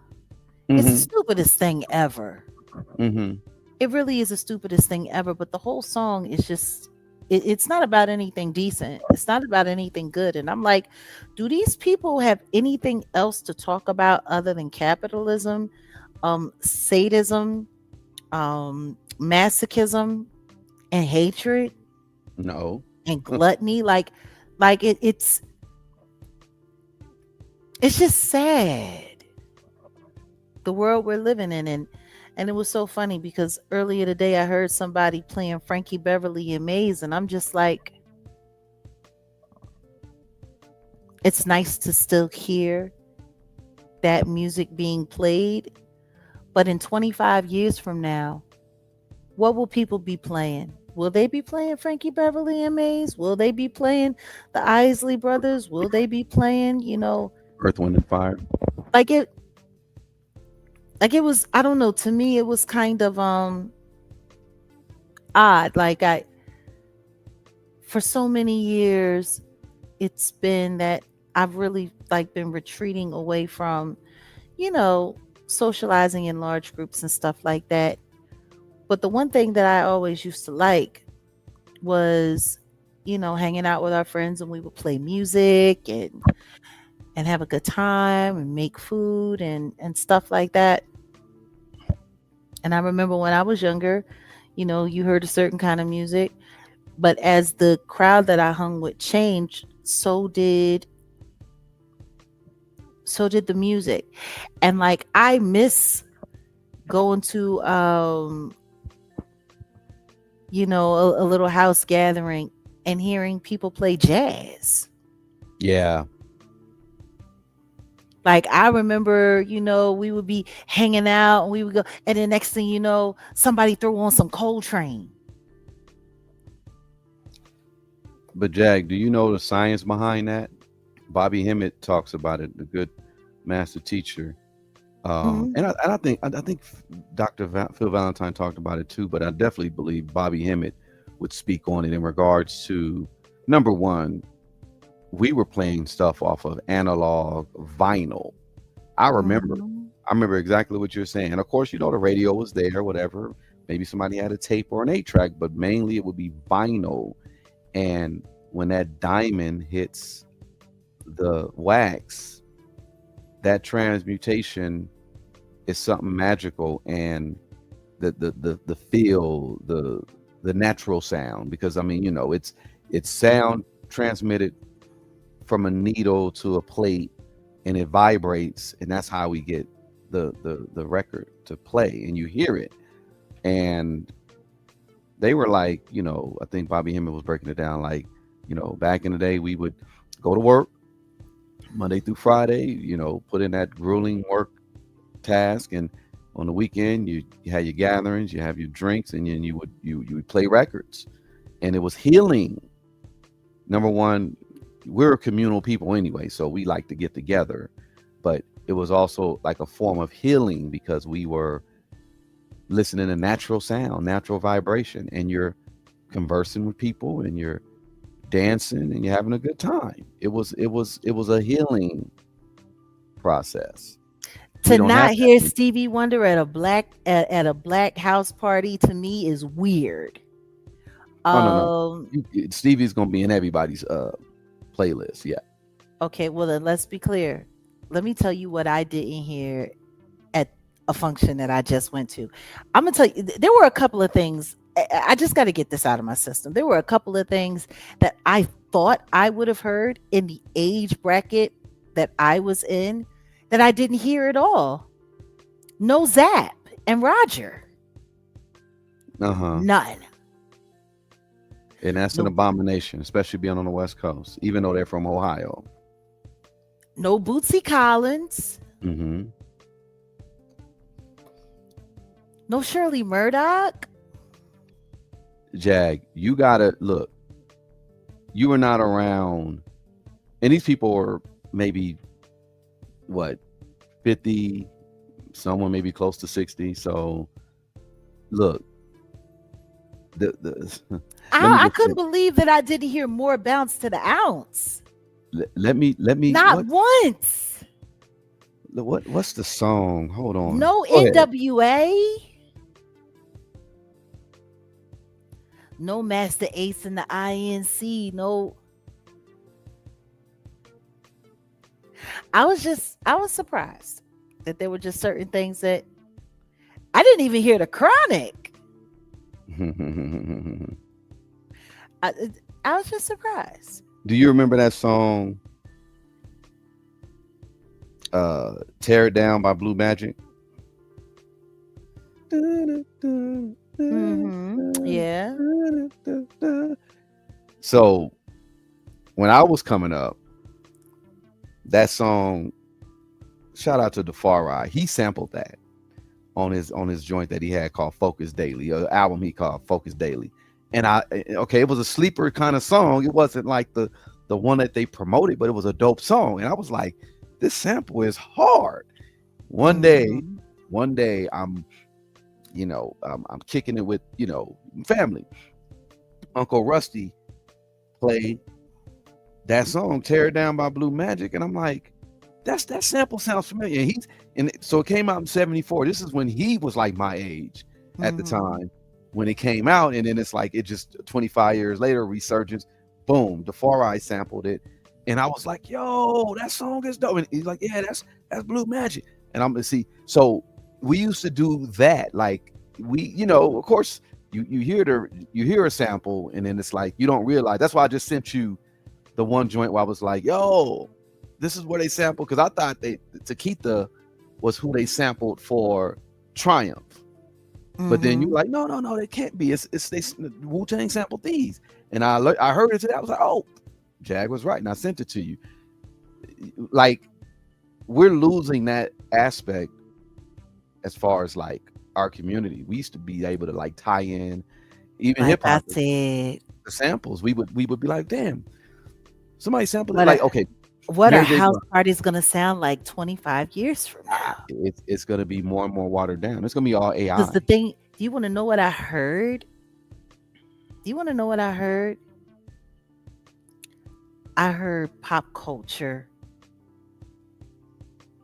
The pop culture playlist. It's whack. Yeah, it's fucking whack. And it's just like, and again, Jag, it's not going back to what I was saying, what we originally used to do, put on those 33s and them 45s, right? We used to put them records on. We didn't do a curated digital list and the music sounds thin. We didn't do that. It is what it is. But you know what I'm gonna say? When it comes time to start socializing again in a space that I can curate, I'm gonna show motherfuckers what a playlist sounds like. You see, I got my vinyl. I ain't got all my records because I was like, where's my Whitney? There's a lot of little records that I don't have anymore, but I still have my vinyl player, and I don't think I'll ever go without that. That's just, we young, but we still old enough to remember. Like, I think everybody needs to have a vinyl player. Oh, maybe that should be my retirement player. Maybe I should become a DJ. That would be dope. I can see that. You'll be a good one too. I think you'll be a good one for real. If Questlove could pull it off. And I know your taste is way better. No, I saw. Look, I had a different appreciation of Quest when I saw him in. This had to have been No, he 2013. understands music. He absolutely understands music. Can't nobody take that away Yeah. from Amir. But I mean, him being a sycophant, a cultural sycophant, is what made him a decent DJ. Okay. So it's yeah, like that's that. I mean, for whatever reason people, dive into sound and dive into music and dive into art, you know, it's cool. You know what I mean? Like it's whatever it is, but I'm watching just history. I'm watching culture be erased, and I'm watching the culture and the history be replaced with a bunch of deviant, degenerate, whack shit. Yeah. And it's just letting me know that they're killing what's left of the heart Mm-hmm. so that they can have complete control of the mind. There you go. And yeah, man. It's so funny. Don Lemon says on his show, his tagline is "Turn the TV off." And I need to create my own tagline and say, "Turn the internet off." Mm-hmm. We'll see you next time, but turn the internet off. Like, Yeah. it's wild, but it is what it is. Was there anything else on the menu? If you want to get into this topic, or maybe I can tease it and we can get into it later. Well, number Or one, y'all, I think well, it's up to you if you want to keep going, but just letting y'all know I've been on my ish when it comes to producing, and we are gonna really take off this Jaguar Wright show. Yeah, I mean, a lot of you guys are already here. Jaguar Wright effect. It's gonna stay here. We're gonna keep doing this format the way we're gonna do it, but the Jaguar Wright show is gonna be something different. And I'm gonna wait until it's time to really just push it. But I say that to say I'm gonna have like a segment where maybe we'll tease it over here and then we'll invite y'all over there to kind of call in, or let's get y'all take on this, because outside of what the media talks about, I just have certain questions. I'll have certain conversations with Miss Jaguar Wright, and we will go back and forth about topics. Here's one that I said, let me kind of touch up on. And this, I'm just blocking it because I didn't want to, this was on Facebook and I didn't want to like dox nobody for the most part. But someone wrote this: could you attend a church that has a openly gay pastor? So they said, my pastor is fine. During today's church service, I felt like he was speaking directly to me. However, there's one issue. I'm a man and he's married. Despite that, he gives off a certain vibe. He once complimented my cologne and even noticed my pants. It seemed like he was checking me out. He's part of a bisexual Facebook group, and his old college profile, when I asked him about it, he claimed his page was hacked and he no longer had access to it. I'm not convinced, since he occasionally likes photos. Once I even saw him at the nail salon getting clear polish. There are definitely some signs there, but I don't want to jump to conclusions. I'm afraid that if it comes out about his sexuality, that I'm going to lose members, or he's going to lose members. Could you attend a church that has an openly gay pastor? So, yeah, loose members. Cat. See, that's why I put the post up, because I didn't want to. But that is a good question, and I figured, either the conversation could be started here, and Maybe we could take it to the other platforms because we're gonna format this whole little situation differently. Just know that. But I don't know. I said, I think some people would be interested in maybe talking about it, but I don't know. What do you think?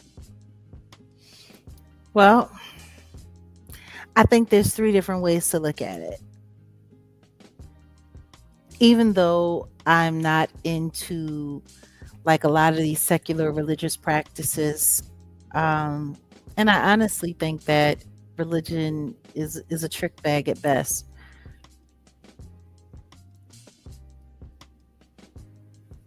We shouldn't be focused on the intimate relations and the orientation of our religious leaders. Matter of fact, it shouldn't even come into play. It shouldn't even be in our minds, as far as I'm concerned, because that should have nothing to do with the spiritual alignment that's supposed to be being created in that fellowship. That's first things first. So, like having religious leaders that aren't allowed to get married and stuff like that, you know, um, to a certain extent, that kills questions like that. As many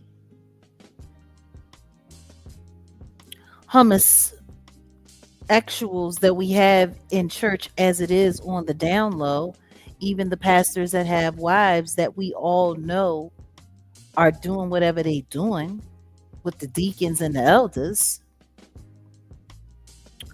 or out on their missionary missions down in the belly of the beast of the city, where they saying that they come in there to do missionary work to save souls, but they was just in the theater with everybody else with their collar off. Like, They doing missionary work and they doing doggy style work. I'm sorry. Go you know ahead. what I'm saying? I'm just saying, like, it's, to me, this is a hot button conversation. And I hear what he's saying. But my thing is whoever you are, you already calling him out. Because anybody who knows you and knows you go to church, they gonna know exactly who you talking about. So you low key being messy because this is a public post. Like, this is exposing your minister without exposing your minister, but exposing your minister. It's extremely messy. My thing is, Yeshua said when he went to the synagogue that my Father's house is meant to be a place of worship and fellowship for all people. That's what he said. To take him at his word is to say that everyone should be included. But I don't think when he said that he meant, oh, and by the way, let's hear all about your intimate personal business too. And like, in my opinion, this shouldn't be a question. It shouldn't be a question because we shouldn't be worried about the intimate relations of our pastor in the first place, whether he's straight or gay, whether he has a spouse or not. It should not be involved. Like, it shouldn't even be in our minds. Like, you know what I'm saying? Like, it's like people who try to say that little children are of this orientation or that orientation. Like, that shouldn't even be on our minds. I don't know. Does that make any sense? Am I Yeah. making sense? No, you're making sense.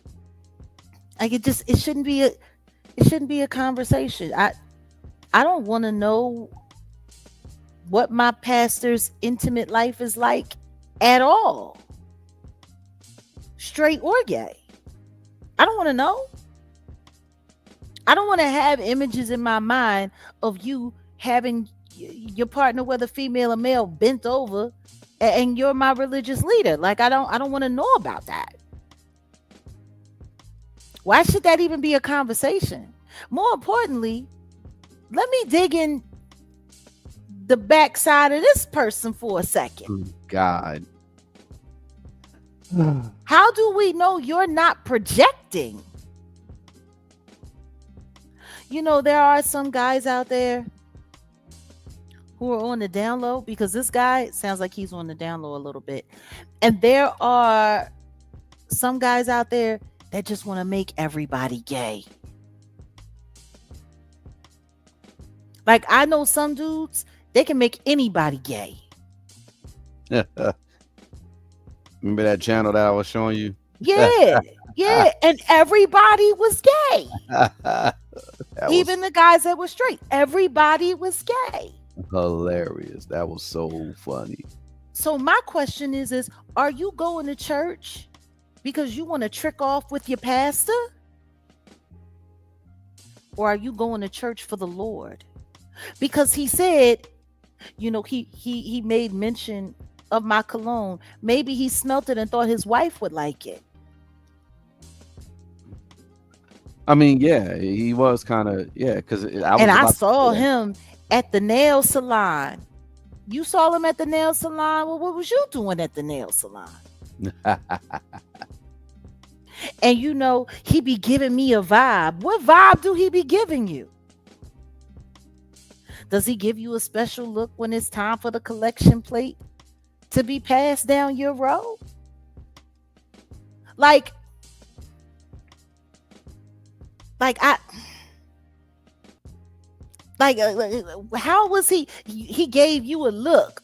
Like, I know girls who go to concerts who swore to God Bobby Brown was singing to them. Specifically, just them. Like, okay, so now we got a new term, not erotomania, but erotogamia. yeah, Guys like think everything is gay. Yeah.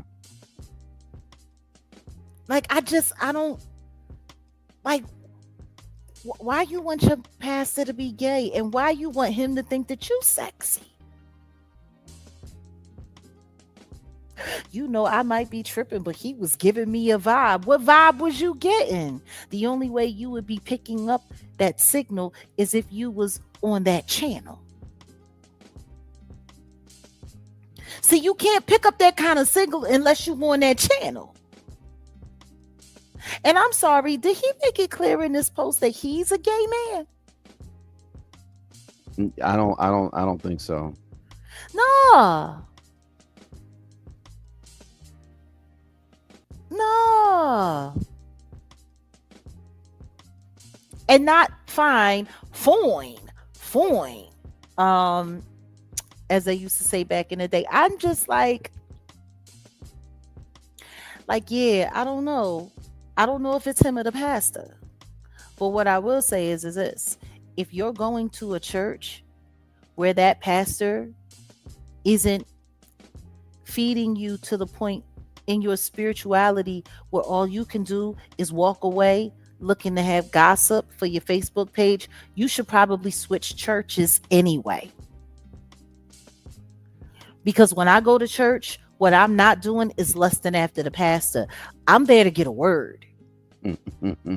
Like, I'm there to get a sermon. I'm there to get a message. My, intimacy switches and the channels is turned off. I'm not there for that. So if that's what you walked away from church with, then you need to switch churches. You need to find you a church with a real old man who's in the word of God. You need to find you a real Bible thumper. Like, you need to go somewhere else where your mind ain't so easily distracted, because it sounds like you filled with the devil, sir. That's what it sounds like to me.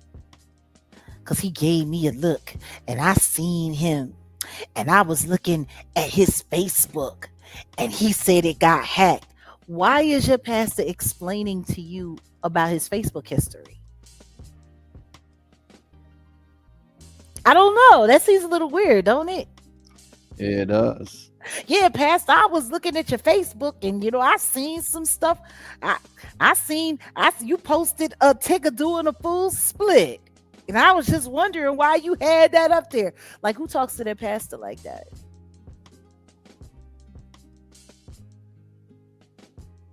And what pastor would answer?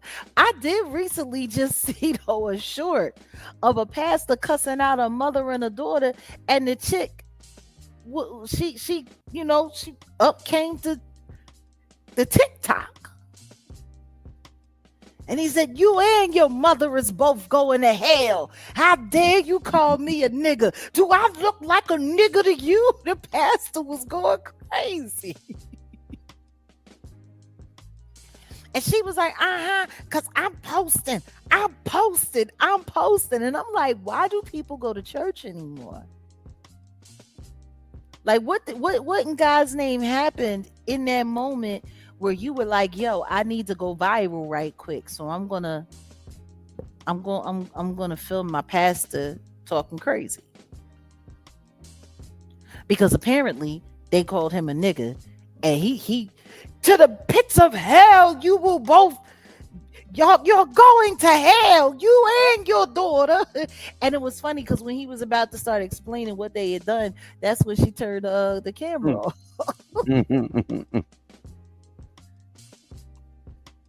Get out of here. Did you just push me? Like she was on her straight Karen in church. So yeah, I don't know. Maybe we should get into this a little bit more because it's well, we can definitely. I think this should be a family conversation because I have a totally different take on it, and now the thing is this, they say it's not polite to talk about two things to just anybody, and that would be religion and politics, right?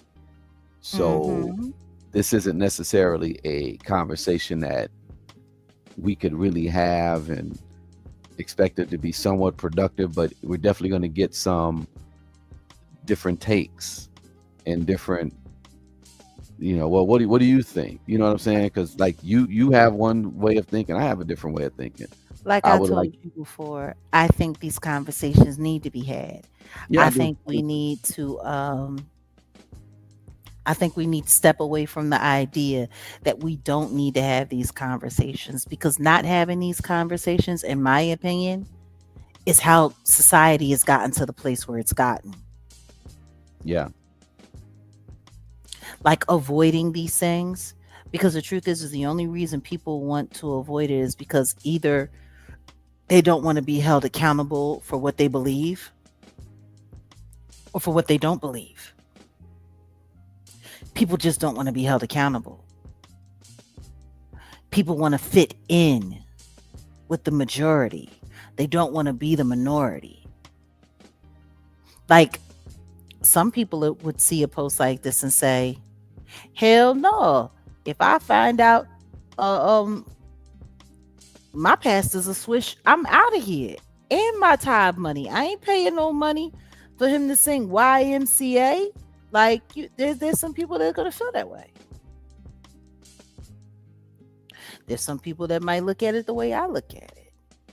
There's some people that might say, well, I think we should all have gay pastors. Barack Obama said we all need a good gay man in our life. What would be better than a gay pastor? Like, different people are going to say different things. But I think we all need to have these conversations. I think we all should know. Because all of this secretiveness, I think that's how we end up like we are. So maybe we should change that. I don't know. What do you think? Yeah. That's why it's time. That's why it's time to have a conversation so that we could, because in all honesty, where I'm going with the convo, it just will be about leadership. First off, you got to lead yourself. So that's one. But, if you're going to go fellowship and stuff like that, then, who is the leader, or is the idea the leader, or if the person is, because in all honesty, I'll say it like this, Black folks, we're so used to having a quote unquote leader when number one, I agree with, like, I think Tariq Nasheed was talking about this, and Gus T Renegade from the Cows will talk about just having Mhm. a code as the leader. It doesn't necessarily mean one person is the leader. It's what are the principles? What are the ethics? My main thing is I'm gonna rock with someone if you're not doing nothing illegal or immoral. There's been a whole lot of things over the past couple of years where if I would have just been okay to something illegal or immoral, I would be put away somewhere. I'm not Charleston White. I'm not 6'9". They just waiting to have and put me away somewhere. No, I don't rock with anything immoral or illegal. I know pastors who will go ahead and let something illegal or slightly immoral just pass because, okay, well, I'm going to reap the benefits of it because this person is going to get, instead of them, them making $45,000 a year, they're going to be making $245,000 a year, and I'm gonna get that 10%. So okay, I'm gonna look past the immoral and illegal stuff that they did and not tell them that they're right, that they're wrong, and just let them do that or whatever. You get what I'm saying? So yeah, my main thing is, again, I'm gonna go with the legal and moral, and we as a people need to not chase after leaders. We should just have a plan or code, and we should really rock with that. But that's where I'm going with it, and I'll get deeper into this topic, but I think I want to hear what the people have to say to you, because the way we'll set it up is might have a call-in line. You call in and you just you let Jag know what you think. Coming soon, y'all. Coming soon. Yeah. And I say this, if spirituality is what you went for, you should keep your head out of people's drawers. You might find out that they like getting finger banged by midget whores Oh, damn. while wearing leopard thongs. Everybody just need to stay out of everybody's drawers. Find some God and stay out of people's drawers. That's what I got to say. That's my final word for the night.